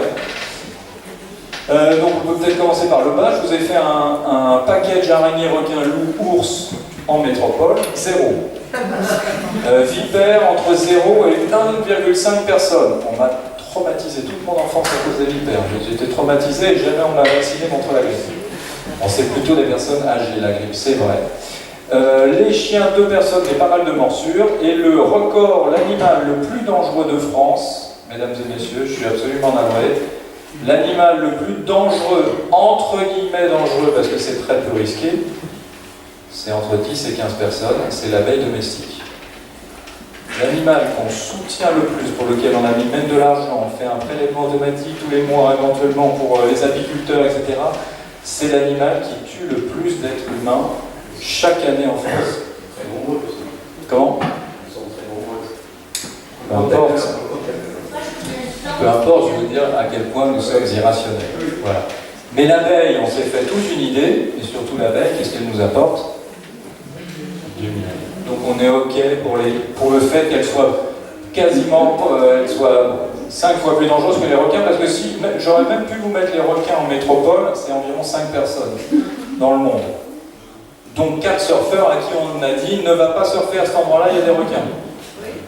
On va dire que c'est une personne. Et les noix de coco, tu as parfaitement raison, il faut que j'avais le chiffre, je ne sais pas si vous le savez, mais sur les plages, quand vous allez en vacances, le risque de se prendre une noix de coco est assez élevé. Et donc il y a plein de morts chaque année, parce que comme ça tombe de 10 mètres de haut, ça vous tue net. Et tu as parfaitement raison, je devrais rajouter les noix de coco. Donc la prochaine fois que vous voyez une noix de coco, et passez votre chemin, laissez plus de 5 mètres. Et la canicule, évidemment, tout à fait. Le réchauffement climatique hyper dangereux. Donc voilà un frelon, c'est une bête craintive, discrète, en plus, qui ne vient jamais vous voir à table, qui est un pollinisateur, pas le meilleur des pollinisateurs, et qui est un excellent prédateur. Et donc avec des arguments rationnels comme ça, les Allemands par exemple ont protégé les frelons. Vous ne pouvez pas détruire un nid de frelons en Allemagne. Vous dites à un Allemand, mais j'ai des frelons, j'ai appelé les pompiers, mais pourquoi t'embêter? Non, mais c'est... Non. Évitez, au cas où, on ne sait jamais.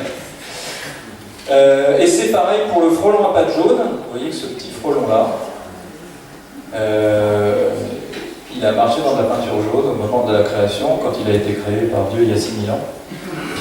Et il a mis ses pattes dans la peinture et il s'appelle le frelon à pattes jaunes. Alors je l'appelle le frelon à pattes jaunes parce que l'appeler le frelon asiatique, c'est vraiment faire preuve de je les mets tous dans le même paquet. Et vous avez compris qu'on n'est plus comme ça maintenant. En tout cas, je ne le suis pas. Et puis de là d'où ils viennent, les frelons asiatiques, il y a 6 ou 7 ou 9 espèces. Donc comme vous n'avez pas arrêté le commerce international depuis que vous savez qu'il y a du frelon asiatique ou d'autres bêtes, puisque d'ailleurs vous-même vous venez d'Afrique, il n'y a pas si longtemps, eh bien vous n'avez pas cessé le commerce international, donc on va avoir d'autres frelons, on ne va pas tous les appeler des frelons asiatiques. Donc c'est le frelon à pattes jaunes, qui est arrivé là où il y a le point rouge et qui désormais est un petit peu partout. Et qui fait des grands nids et qui fait très peur. Le pauvre était foutu avant même d'arriver, il s'appelle Frelon, il vient d'Asie, il est made in China, il a passé la frontière sans papier, et surtout, il a une réputation exécrable parce que les gens avaient peur du frelon jusqu'à il y a 5 minutes, en tout cas ici, et il s'est attaqué, cet imbécile, c'est ce que je leur dis parce que je vais tous les ans au rassemblement de frelons à pattes jaunes. Ils font un grand rassemblement, etc. Et j'y vais, je dis, mais qu'est-ce qui vous a pris d'attaquer le seul insecte qui avait un syndicat, c'est-à-dire l'abeille domestique? Je leur ai dit, vous ne pouviez pas attaquer la mouche à merde, la cicadelle verte, des prairies humides, la punaise diabolique. Vous êtes attaqué le seul insecte qui a un syndicat avec de l'argent suffisamment puissant pour parler. Voilà. Et ils sont tout penauds. En revanche, ce qu'ils m'ont raconté, c'est que, bah ouais, mais tu sais, nous, on n'avait rien demandé. On était tranquille en Chine, et puis vous nous avez pris dans des poteries, on était cachés dans des poteries, vous nous avez fait venir, on a pris l'avion, on avait déjà la trouille dans l'avion, et puis arrivé sur place, on s'est retrouvé en France, dans le Lot-et-Garonne, il a bien fallu on a fait comme vous, on a nourri notre famille, on s'est débrouillé, donc on a cherché, et puis notre famille, elle se nourrit avec des insectes. C'est une guêpe, vous vous souvenez, les guêpes nourrissent. Et donc on a cherché des insectes, on est allé dans vos jardins, dans vos parcs et tout ça, rien. Vous mettez du thuya, des graviers, de la pelouse, il y a des golfs, tout est nickel, il n'y a plus d'insectes chez vous. Et à un moment, on a vu une petite boîte en bois, avec des petites abeilles là, comme ça, toutes faibles, élevées depuis des millénaires par l'homme et maintenues pour pas qu'elles soient piquantes. Et on est rentré, bah, c'est comme si on avait Auchan ouvert, porte ouverte, voilà, Auchan tout gratuit, aujourd'hui servez-vous. Et donc on s'est jeté sur les abeilles, évidemment. C'est en partie vrai ce que je vous dis, c'est vrai qu'en ville, particulièrement en ville où il y a moins d'insectes, les frelons asiatiques mangent beaucoup d'abeilles. Et quand il y a plus de diversité d'insectes, ils mangent d'autres insectes, ils ne mangent pas que de l'abeille domestique. Ce qui est vrai, c'est que c'est un énième problème pour les apiculteurs, évidemment, et qu'il y a certains endroits où les ruches un peu faibles se font attaquer par ce frelon, et qu'il est assez balèze. Et là, à ce moment-là, quand quelqu'un est plein de... Vous voyez, le loup, on adore le lion, on trouve ça dingue, sa technique de chasse, le loup, on est hyper admiratif, mais là, le frelon qui a une technique de chasse incroyable, il se met en vol stationnaire, allez voir les images, c'est absolument incroyable, mais non, là, c'est pas... non, c'est pas bien, on trouve ça nul, alors que... bon, on trouve ça nul parce qu'on mange du miel. D'accord. Et c'était Louise, là à droite, c'est que les filles qu'on voit, les mâles ne servent pas à grand-chose. Je vais accélérer, je vais passer aux araignées. Ouais. Je sors de mon domaine de compétences, puisque je suis plus entomologiste, je passe en arachnologie. Est-ce que quand j'ai une araignée au plafond, elle va me sauter dessus la nuit? Alors il y a une dame qui y croit ici, en tout cas qui m'a dit que les araignées descendaient du nord de la nuit. Est-ce que quand il y a une araignée au plafond, est-ce que vous avez une araignée au plafond d'ailleurs? Ça dépend des jours. Okay. On a tous un peu une araignée au plafond quand même. Alors, je vais continuer dans les idées reçues à propos de cette bête-là. Alors les jeunes, c'est une photo complètement truquée, pareil, j'ai dit, cette araignée avait été tuée par un chat, je l'ai remise sur pied, je lui ai redonné une forme comme si elle était vivante, et j'ai dit à Mélinée, à 3, tu fais comme si tu avais peur, 1, 2, 3, elle a fait, ah, j'ai pris la photo. C'est complètement faux. Mais tout ce qu'on raconte sur les araignées est complètement faux. Donc on dit qu'elles rentreraient dans les maisons à l'automne. Elles pondraient sous la peau, on en avalerait la nuit, les enfants n'écoutaient même pas. Tout ça, c'était vraiment des histoires d'anciens temps. J'aurais même pas dû vous les mettre. La maison serait saine ou sale. Elle sortirait des canalisations quand vous la trouvez dans les villes. Les migales seraient mortelles. Il n'y aurait pas de migales en France, etc., etc., etc., etc. Si vous racontez des trucs comme ça aux enfants, les pauvres enfants. Donc tout ça est faux, et pourtant, alors là, c'est carrément... et puis on peut continuer, le Hobbit, le Seigneur des Anneaux, Spider-Man qui soi-disant se fait mordre, et Harry Potter, enfin bref, on n'en finit pas avec ces araignées, c'est quelque chose d'absolument incroyable, et pourtant on n'a pas le début d'une preuve que la bête nous a mordu quand on a ce fameux gros bouton, peut-être avec les 2 trous. Ah oui, il y a même la littérature. Donc, j'ai envoyé des petits cobayes pour tester tous ces trucs-là. J'ai dit, ce que je leur ai dit, vous pouvez tripoter avec délicatesse toutes les araignées du monde. Peut-être qu'un jour, l'une d'elles sera suffisamment grosse et suffisamment équipée avec des grands crochets pour vous mordre. Ça pourrait arriver. Voilà, quand vous les prenez dans la main, je parle de les prendre dans la main, les manipuler, aller les voir, j'ai dit peut-être que ça pourra arriver un jour que vous fassiez mort par une araignée. C'est peut-être. Et si c'est le cas, ça n'a aucune importance parce qu'en général, elles ne mettent pas de main, ou alors on ne fait pas de réaction allergique parce que c'est en fait des réactions allergiques qui se passent avec les immensément rares cas de personnes qui ont eu des problèmes avec des araignées. Et donc j'ai dit juste, voilà, vous pourrez, mais ça n'a aucune importance. Et pourtant, ils ne se sont jamais fait mordre, et pourtant, ils en ont embêté un paquet, y compris des très grosses. Mais sinon, en dehors de cette situation, être dans son lit la nuit et soi-disant avoir une araignée qui vous mord le lendemain et le lendemain vous faites un gros bouton, ça c'est une histoire à dormir debout. Et c'est une histoire à dormir debout, écoutez bien les enfants, c'est hyper important parce que là j'ai l'impression que c'est quelques personnes qui sont plus récalcitrantes. C'est une excellente école de la pensée critique, cette histoire d'araignée. La première fois que quelqu'un vous a dit, en voyant un bouton, vous a dit ça c'est une piqûre d'araignée. Alors on dit piqûre, morsure, peu importe, c'est avec des crochets. Est-ce que c'était un arachnologue? Non. Non. Source. Maman, papa, grand-père. J'inclus dans la source un médecin ou un pharmacien qui n'a pas fait arachnologie et qui va vous faire croire qu'il a... Je continue. J'inclus les pharmaciens, là, source, pas fiable. Ouh là là, déjà, votre esprit critique devrait mettre un filtre en disant ça craint quand même. Est-ce que cette personne, est-ce que vous avez eu la preuve? Est-ce que vous avez trouvé l'araignée, vous voyez, les crochets dans la peau, là, comme ça? Est-ce qu'elle était là, accrochée au bouton? Non, mais c'est drôle, mais c'est presque drôle à pleurer. C'est-à-dire que une personne pas compétente nous dit qu'elle n'a pas de preuve. C'est déjà beaucoup trop, on devrait s'arrêter là.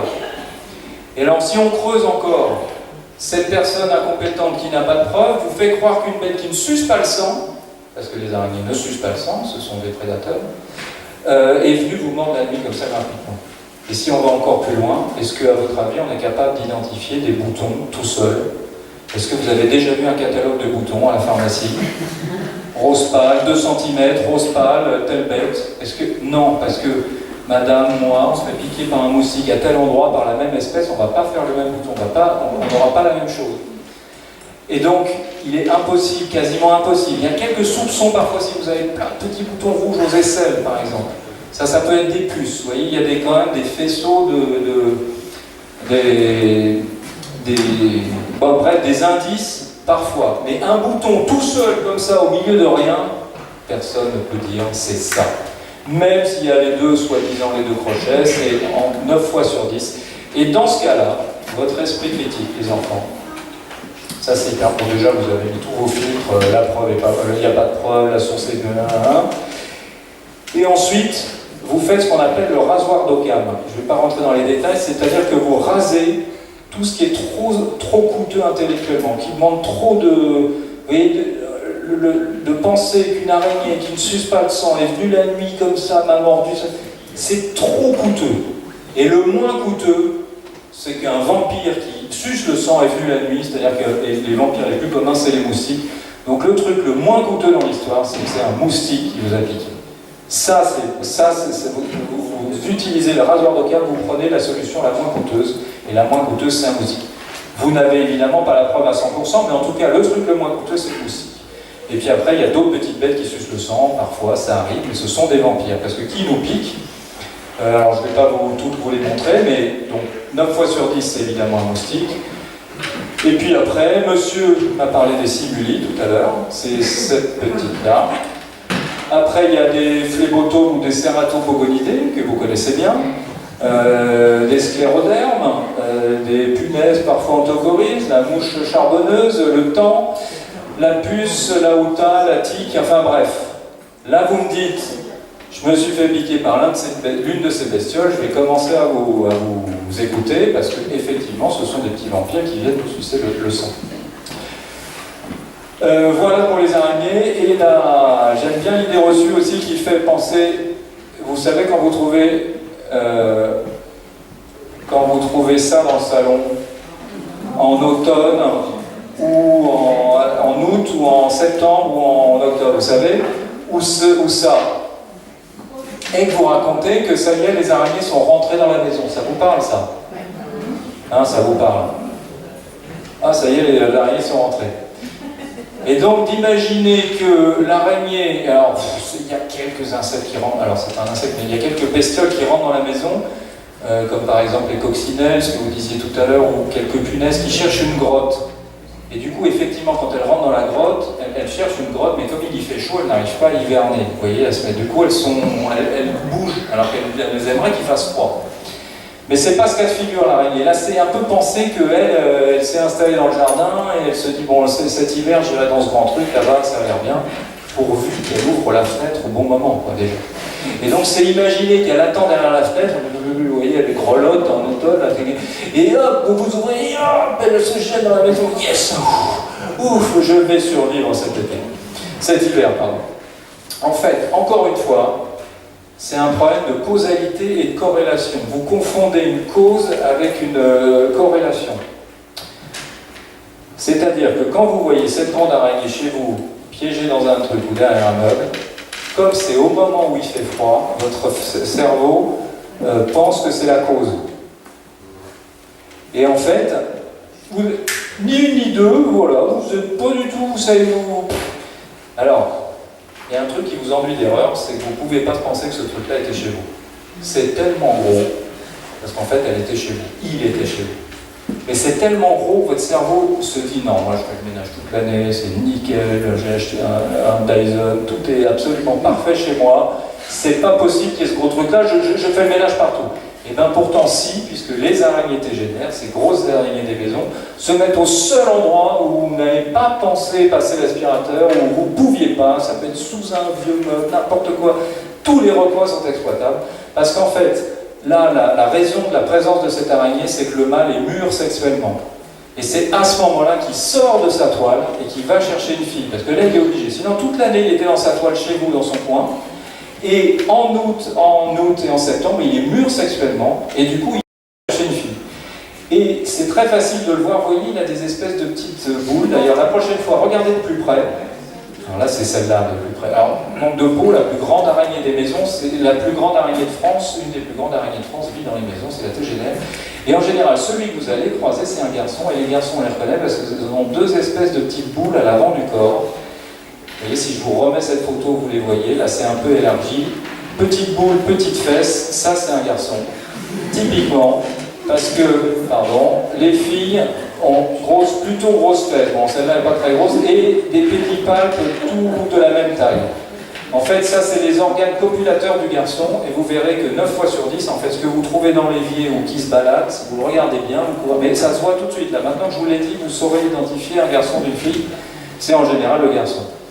En fait, bien sûr que l'araignée est rentrée chez vous un jour, mais c'est plutôt quand elle était petite, avec une bûche, un vieux meuble, n'importe quoi, une petite canalisation, quand elles s'émancipent, quand elles sont petites.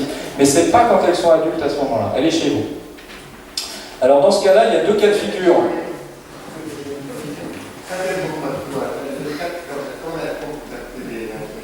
Alors elles ont une toile, celle-là. Elles font une... Alors, eh bien, elles courent après. Monsieur pose une question, quand les araignées n'ont pas de toile, comment elles font pour capturer les insectes? Il y a plein d'araignées que vous connaissez qui font des grandes toiles, qui capturent les insectes. Celle-là a une toile en forme tubulaire dans un coin, donc elle a un piège à insectes. Et il y a d'autres araignées qu'on appelle des araignées loups, par exemple, ou des araignées sauteuses. Il y en a qui courent après leur proie comme des loups, ou d'autres qui sautent dessus. Elles n'ont pas du tout, elles ne les piègent pas du tout avec de la soie. Oui.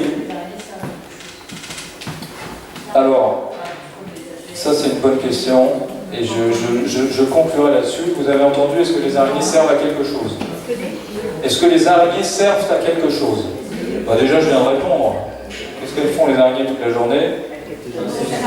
Elles mangent des insectes. Bon, maintenant vous commencez à mieux les aimer, mais avant cette conférence, les insectes, vous étiez bien content qu'il y en ait moins chez vous. Voilà. Donc on peut dire qu'elles nous mangent des insectes. Mais je vais revenir sur cette notion d'utilité. Alors, on est renvoyé à quelle heure exactement? Dans un quart d'heure. Dans un quart d'heure, on est renvoyé, c'est fermé. Un quart d'heure, c'est-à-dire il vous faut 10-5 minutes pour fermer? Ok. Alors je me dépêche parce que cette notion de rôle, elle est très importante. Non, bon, j'ai pas le temps. C'est vrai que beaucoup de personnes me disent les araignées, moi je les tue pas. Je les prends et je les remets dehors. Je les remets chez elles. Vous voyez, en quelque sorte, on a l'impression d'être sympathique. Donc imaginez, vous êtes à Fontenay-aux-Roses et on vous prend et puis on vous pose à Alençon, il y avait votre maison tout, vas-y, refais ta vie. Bon, c'est ce qui se passe. Alors c'est déjà formidable, vous ne l'avez pas écrabouillé. Génial. Mais l'idéal, vous la sortez de l'évier, vous le sortez de l'évier, vous le mettez juste à côté parce qu'il est chez lui en fait, et il retournera à vivre sa vie dans un coin. Bon, je sais que ça demande, ok, vous pouvez lui dire, bah, va refaire ta vie à Alençon, tant pis pour... Bon, voilà, c'est comme ça. Mais s'il est chez vous, c'est qu'il vit chez vous. C'est que c'est chez lui. Ouais, éteins la lumière, les moustiques vont rentrer. Non, mais qui dit encore un truc pareil? Non. Voilà, personne. Si? Éteins la lumière, les moustiques vont rentrer. Ah oui, d'accord. En fait, vous n'aviez pas compris ce qui attirait les insectes. Vous ne savez pas ce qu'ils cherchent quand le soir, là. Qu'est-ce qu'elles cherchent, les filles? Hein? Des mecs. Des mecs, est-ce que c'est des lumières?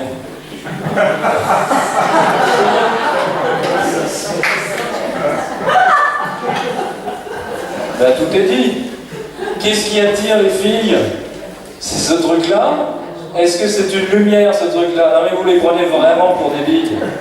Alors pourquoi le moustique se pose-t-il sur les ampoules et grille assez souvent sur les ampoules? Alors, est-ce que vous êtes sûr que c'est un moustique? Prenez une loupe. Alors, je ne suis pas complètement fou, il y a bien des insectes qui tournent autour des ampoules.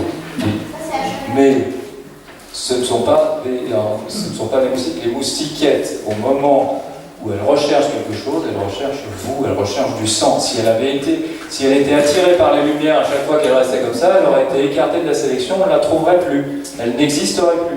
Mais de toute manière, vous le savez, vous allumeriez dans le couloir tranquillement, ou la nuit, quand elle vous a piqué 2-3 fois, vous n'en pouvez plus, vous allumez la lumière. Ce serait le rêve qu'elle vienne se jeter sur l'ampoule. Vous pourriez vous voyez, mais non, ça n'arrive pas. Qu'est-ce qui se passe quand vous allumez? Elle disparaît, elle s'en va. Pourquoi le gamin, en faisant le camping, on prenait des lampes de poche, moi je me souviens, c'était de jeunes, etc. On ouvrait la lampe de poche avec sa lumière, et les moustiques qu'il y avait dans la tente se précipitaient vers la lumière. Et c'était des moustiques? On les brûlait. Et c'était des moustiques? Et il y avait ils étaient pleins de sang, et on les piquait. Ah, c'était une fois que vous étiez piqué, alors peut-être. Oui. Alors il y a un moment, certaines espèces vont utiliser, parce qu'en fait ce qui se passe avec les ampoules, c'est que pourquoi les insectes se retrouvent autour d'une ampoule, c'est qu'ils se servent dit-on, il y a plein d'autres explications, des as, ils cherchent à prendre un. Donc si c'est la lune, ils prennent un axe, ils s'en servent comme d'un repère. Et du coup, là, le repère est complètement perdu. Mais au moment de la recherche de sang, la plupart des espèces préfèrent même l'obscurité. Et vous savez bien qu'une fois que vous avez arrêté de vous agiter et éteint la lumière, c'est à ce moment-là qu'elle revient vers vous. Donc non, et pour ça, pour vous repérer, elle a plein de capteurs, ses antennes, ses yeux, etc. Elle voit les infrarouges, donc elle peut vous voir, elle voit la chaleur de votre corps, etc. Je vais un petit peu accélérer. Les abeilles pollinisent. Ah bon? Ah bon? Ah oui, vous voulez dire qu'il y a une espèce, celle-là qui envole du miel pour nos petits-déj. Non, elle l'offre peut-être, non, elle vous l'apporte sur un petit plateau, elle dit « S'il vous plaît, prenez notre nourriture d'hiver. Prenez, s'il vous plaît. » Non, ça me fait plaisir. C'est pour moi, oui. À quoi servent les moustiques? À quoi servent les moustiques? Ça sert à quelque chose. Alors ce sera ma conclusion. Je vais vous reposer une question qui est en totale bienveillance. Et vous, à quoi servez-vous? J'espère à quelque chose. Mais... Non, parce que là, vous me demandez à quoi sert le moustique écologiquement. Donc je vous retourne la question. Et vous, à quoi servez-vous écologiquement? Alors moi, je ne sers peut-être à rien, mais j'essaie de ne pas gêner. Je vais y revenir. En fait, pendant très longtemps, je vous aurais répondu avec plein d'arguments écologiques sur le rôle, soi-disant écologique, du moustique. J'en ai plein. Les larves enlèvent le phytoplancton, empêchent les mares de se fermer, nourrissent les larves de libellules, nourrissent les poissons. Une fois qu'ils sont adultes, ils nourrissent des hirondelles, des chauves-souris, ils participent à la pollinisation, parce qu'avant de vous piquer les tailles sur une fleur, c'est pas des super pollinisateurs, etc., etc. Mais j'ai plus tellement envie d'aller sur ce sujet-là, parce que à la fois c'est toujours intéressé par rapport à nous, et en plus l'idée du rôle, vous avez l'impression que quelqu'un aurait, vous voyez, en fait on est toujours dans cette idée de création du monde par quelqu'un qui aurait mis des espèces sur Terre avec un rôle, genre toi, tu feras ça, ok, toi, celui-là, et en fait ça se passe pas tout à fait comme ça. Donc cette histoire de rôle entretient une vision un peu judéo-chrétienne du monde et surtout tourne toujours la nature autour de nous. Je vais y revenir. Alors je passe vite sur l'abeille, je vais bientôt arrêter. En fait, l'abeille domestique c'est une espèce d'abeille, mais quand on reste à côté de fleurs, comme dans ce programme de sciences participatives à qui on demande à n'importe qui, y compris vous si vous avez envie de le faire, faites-le, le suivi photographique des insectes pollinisateurs, on demande à quelqu'un de choisir une fleur et de photographier pendant 20 minutes toutes les bêtes qui se posent sur cette fleur. Et quand on regarde toutes les galeries, donc ça c'est 20 minutes de résultats, et quand on regarde toutes les galeries du spipole, le spipole, et bien on s'aperçoit, par exemple ici, il n'y a aucune abeille domestique. Mais pourtant, tous ces insectes sont des pollinisateurs. Je vous mets une autre galerie. Voilà, celle-là c'était ici, voilà cette fleur. Et si je regarde, il n'y a aucune abeille domestique. Des mouches, des mouches, des mouches, des abeilles sauvages, des abeilles sauvages, des mouches, des mouches, des mouches, des mouches, des coléoptères, des papillons, etc., etc. En fait, ce que les entomologistes savent, c'est que non seulement l'abeille domestique, au milieu de sa famille, elle est seule au milieu de 999 espèces d'abeilles sauvages et solitaires. Voilà des abeilles pour un entomologiste. Quand vous dites « j'ai vu une abeille » à un entomologiste, il se dit laquelle des 1000 espèces qui vivent en France, et il n'y en a qu'une qui fabrique du miel et qui vit en société, c'est celle-là. Donc l'immense majorité des abeilles ne sont pas des fabricantes de miel. Et puis quand vous vous baladez devant les fleurs, voilà, quoi que vous voyez sur une fleur, ce sont des pollinisateurs, et en France il y a plus de 10 000 espèces pollinisatrices. Donc l'abeille domestique n'est évidemment pas un insecte pollinisateur, c'est, je vous le rappelle, la seule qui a un syndicat et qui raconte beaucoup de choses. Bien sûr qu'elle pollinise un peu, mais elle ne fait pas tout. Alors je vais vous le faire très rapide. Vous vous souvenez de ça, ce que je vous ai dit tout à l'heure? Alors je vais passer très vite. C'est qu'il n'y a pas si longtemps, on pensait qu'il y avait une échelle des valeurs. Moi, je vais passer très vite sur... je vous mets le plus récent. Il n'y a encore pas si longtemps, le vivant était présenté comme ça, avec en haut de l'arbre, c'est jamais woman, hein, c'est man, donc les hommes, les gorilles, les orang-outans, et en bas, je ne sais pas ce qu'il y a, on va dire les concombres de mer, les insectes, etc. C'est comme ça que le vivant était représenté. Et en fait, depuis Darwin, ça fait 150 ans, on sait que c'est une vision complètement fausse du vivant. Le vivant, désormais, est représenté, ça c'est le petit croquis qui a fait Darwin et qui a tout compris sur la dynamique de l'évolution, je passe les détails. Maintenant, on représente le vivant comme ça, c'est-à-dire qu'on va dire que le vivant a commencé là, il y a 3 grosses branches de vivant, et la notion de branche, de ramification est toujours vraie.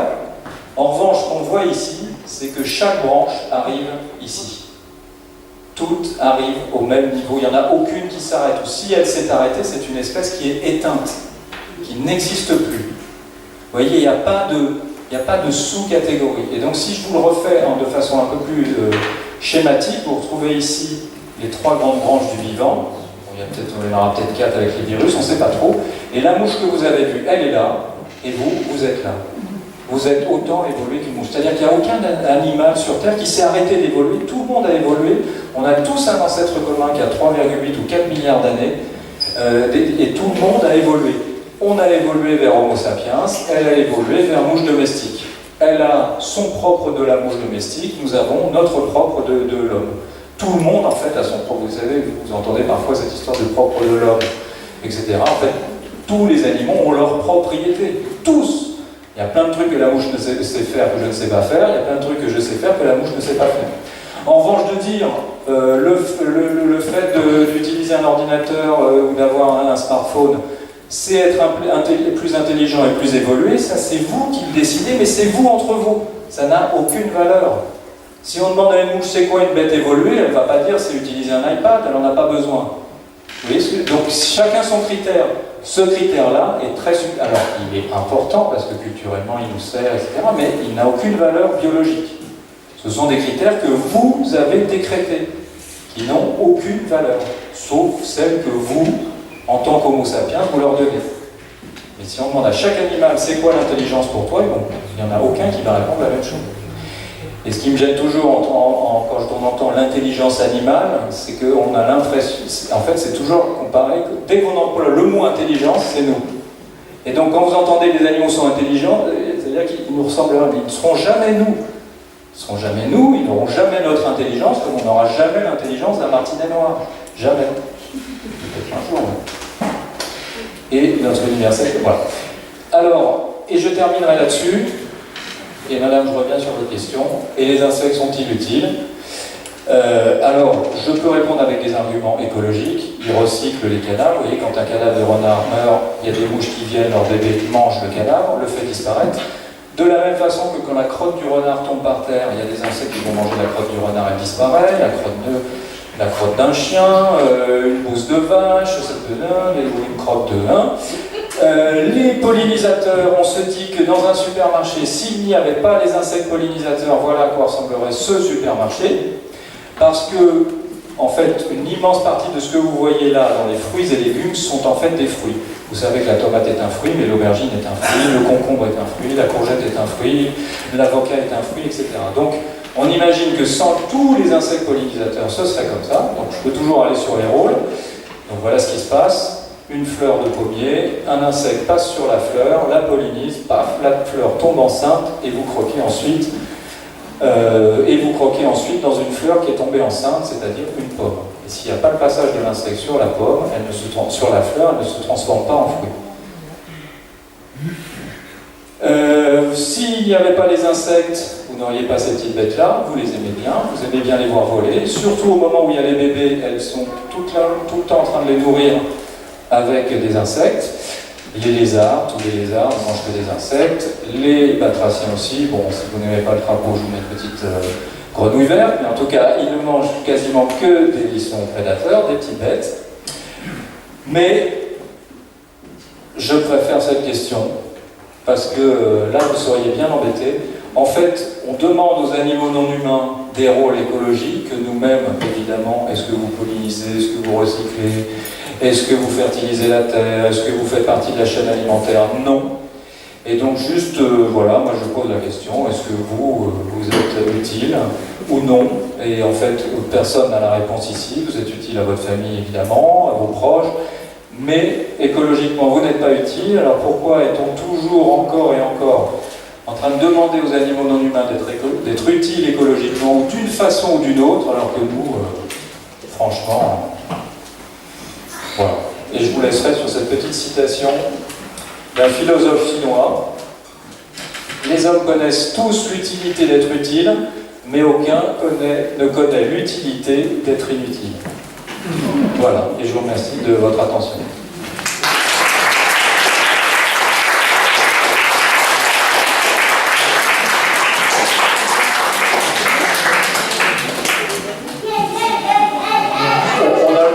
Questions? Oui, bien sûr. Éventuellement, s'il y a des questions, avec plaisir, mais s'il n'y en a pas. Donc le frelon à En tout cas, dans votre tête, vous pouvez arrêter de l'embêter. Vous pouvez l'oublier. Si vous avez une ruche avec des frelons à pattes jaunes qui viennent dans votre ruche, vous faites en sorte de. Mais si vous n'avez pas de ruche, je préfère que l'on ne condamne pas comme ça juste l'idée du frelon asiatique. Parce qu'en fait, qu'est-ce que ce serait que cette façon d'aimer la nature et d'avoir cette tête? C'est, quand on y réfléchit, j'adore poser des questions comme ça, c'est comment c'est possible d'aimer la nature, mais de dire, toi, non, toi je t'aime bien, tu peux vivre, toi, non, toi je t'aime pas, je peux te détruire, je vais te classer invisible. En fait, on est complètement dans cette culture, on est né dans cette culture, ça nous, on se pose même plus la question, mais quand vous réfléchissez bien, dire j'aime la nature et avoir ses têtes, ou aimer la nature à sa façon, alors à ce moment-là, appelons-le différemment. Vous voyez, mais moi le verbe aimer, je sais ce qu'il veut dire, j'aime ma femme, mes enfants, je sais ce que je leur fais, je ne veux pas de mal, ou alors on change de mot, vous voyez, mais on justifie les actes, on est grande violence vis-à-vis du vivant, parce que Sapiens est assez violent depuis toujours avec le vivant, derrière des arguments un peu extrêmement fallacieux. Voilà, mais pensez-y, mais vous n'êtes pas aidés, puisque même les naturalistes sont spécistes, c'est-à-dire ont leur tête. Les naturalistes ont préféré le gypaète barbu, c'est un grand rapace, oui, c'est un rapace qui mange des os, à un vautour, à un pigeon des villes. Ça n'a pas de sens en fait. Un ornithologue qui est là sur le terrain, qui regarde je sais pas, les vanneaux huppés, les oiseaux rares et tout, et qui mange un sandwich au jambon, un sandwich au poulet, pardon. C'est-à-dire avec un poulet à l'intérieur qu'il a traité comme si c'était un morceau de bois, ça n'a aucun sens quand on réfléchit. En fait, ce poulet, même s'il était au fin fond d'un élevage de Chine, peu importe, il a autant de légitimité à vivre, il a autant envie de vivre que ce gypaète barbu. Dire que le gypaète barbu a droit à tous mes égards et tout mon argent, et de traiter un poulet qui a autant de valeur d'un point de vue philosophique qu'un gypaète barbu, ça n'a aucun sens. Donc maintenant que ce naturaliste me dise j'ai mes têtes, je m'en fiche des poulets, je les considère comme des sous-oiseaux, et j'ai mes têtes, ça me va, puisque c'est le cas. Mais de me dire j'aime les oiseaux, je protège la nature, et je traite un autre oiseau comme si c'était un morceau de bois, ça n'a aucun sens en fait. Mais on est tellement né dans cette culture qu'on n'arrive même plus à voyez, C'est le syndrome de la grenouille. Vous connaissez ce syndrome? C'est-à-dire que si vous jetez une grenouille dans de l'eau bouillante, elle va se débattre, elle va vouloir partir, elle ne veut pas mourir. Alors que si vous la mettez dans de l'eau froide, que vous allumez sous la... eh ben, elle va se laisser mourir parce que la chaleur vient petit à petit, petit à petit. C'est ce qui nous arrive, plein de choses, y compris notre regard vis-à-vis de la nature, c'est qu'on est dans cette marmite, on a le syndrome de la grenouille, on est dedans, on n'arrive plus à s'en rendre compte, et donc ça veut dire que nous-mêmes sommes extrêmement violents avec le vivant, sans s'en rendre compte. Et en fait, le fait d'avoir ces têtes, de traiter des animaux, de dire bah, le frelon asiatique, je peux le détruire, mettre des pièges, mais de dire celui-là, et ben c'est entretenu, et du coup, voilà, ça autorise une immense violence. Donc comme chacun fait avec ça, à sa façon, fait avec ses têtes, ben, comme on a tous des têtes différentes, à la fin il ne restera plus rien sur Terre, parce que forcément, tout le monde a ses têtes, et toutes les bêtes y passent, vous voyez ce que je veux dire? Et donc, en ce moment, je suis souvent invité, parce que vous avez entendu encore toutes les études, qui parlent de la disparition des insectes, mais le fond du fond, c'est cette grande violence, et tout ce dont je viens de vous parler en partie, qui fait que les insectes disparaissent. C'est notre propension à agir comme si on était les seuls sur Terre, et à ne pas considérer les autres. Oui, mais qu'est-ce qu'on fait par rapport au frelon asiatique qui détruit mais alors, le miel, c'est dans la nature aussi. Non. Très bonne. Alors j'ai une autre conférence.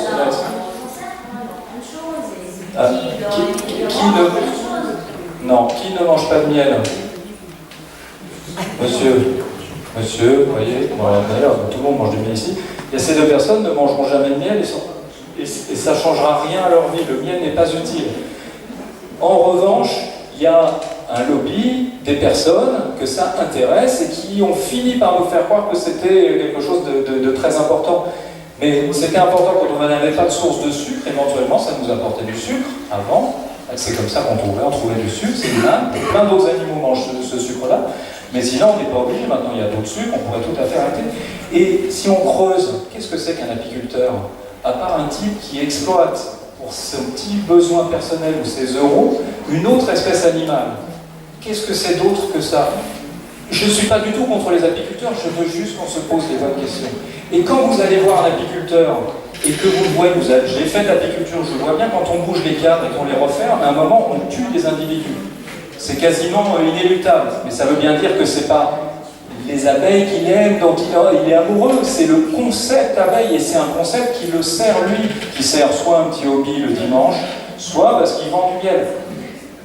Ça n'a pas, c'est pas grave, je suis pas en train de dire il faut pas manger de miel, c'est pas bien d'être apiculteur, pas du tout.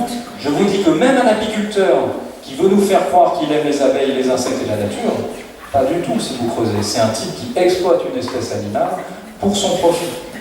Ça ne me dérange pas, je veux dire, je ne suis pas du tout là. Alors quelque chose de très ancien n'a pas de valeur. Non, mais on est habitué, quoi. Je veux dire, voilà, comme tout le reste, tout à fait. Non mais que vous arriviez à dire, moi je considère que quelque chose qui est ancien est important, j'aime le miel, etc. Non mais que vous arriviez à le formuler en disant de façon subjective, j'aime bien exploiter les abeilles et le miel, etc. et penser que le miel c'est important, soit. Mais de dire c'est parce que j'aime les abeilles et que les abeilles sont importantes, etc. Là on commence à rentrer dans des arguments fallacieux.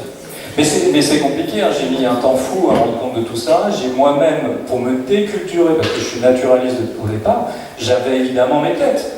Je ne regardais pas certains insectes, je n'en cherchais que d'autres. Oh là là, puis là on montrait ça, oui ça c'est une banalité. Oh là c'est rare, regarde, oh, c'est protégé et tout. Mais c'est incroyable, c'est une violence incroyable. Si on faisait ça avec les humains, ce qu'on ne fait plus trop, en tout cas on a évolué vers ça, on essaye de plus trop le faire, on essaye. Non mais d'accord, en tout cas vous individuellement ici, peut-être, en tout cas moi, c'est ce que je fais, c'est-à-dire, non mais pensez-y, est-ce que ce qu'on fait plus avec les humains, est-ce qu'on continue à faire avec les non-humains, c'est absolument faramineux. Alors là, ce dont je vous parle, c'est peut-être pas pour demain évidemment, mais au moins se poser les bonnes questions. Et moi aussi, ça m'a permis de m'apaiser beaucoup, parce que finalement tout ça est très subjectif, je ne suis pas... bref, moi ça m'aide, je suis dans ma zénitude, ça m'aide beaucoup d'avoir pris du recul et finalement de ne plus avoir de tête, plus avoir de hiérarchie et plus avoir de préférence. Oui, pardon? Par la vache, par rapport au porc, par rapport à tout ça, c'est pareil finalement. Tous tous ont la même valeur en fait. J'ai compris que finalement, d'un point de vue philosophique, tous les animaux, ok, bon, donc j'ai...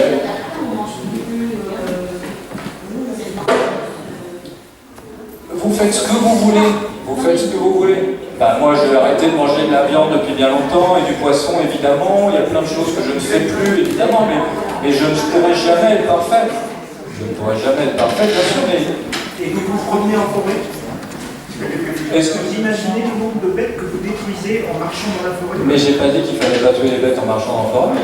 Est-ce que je vous ai dit ça? Non. Au contraire. C'est ce que, tout à fait, c'est ce que je raconte aux gens qui font du yoga et qui pensent être... Quand on s'assoit en tailleur dans une prairie pour faire du yoga, on écrase combien de fourmis? Vous tuez du monde en faisant du yoga alors que c'est le truc... Voilà. Assumons-le, ce que je veux dire, c'est qu'on ne pourra jamais être parfait, déjà. Et oui, non mais vous avez parfaitement raison, mais je n'ai pas dit n'allez pas marcher. Je ne vous ai pas dit tuez pas les bêtes. Ne me faites surtout pas dire ce que je n'ai pas dit.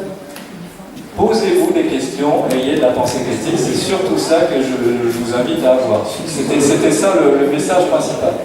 Juste le problème avec le frelon jaune, c'est qu'en fait, il est accidentel, il est endémique. En fait, le problème, comme de beaucoup d'espèces, c'est que en fait, il prend une place qui n'était pas prévue.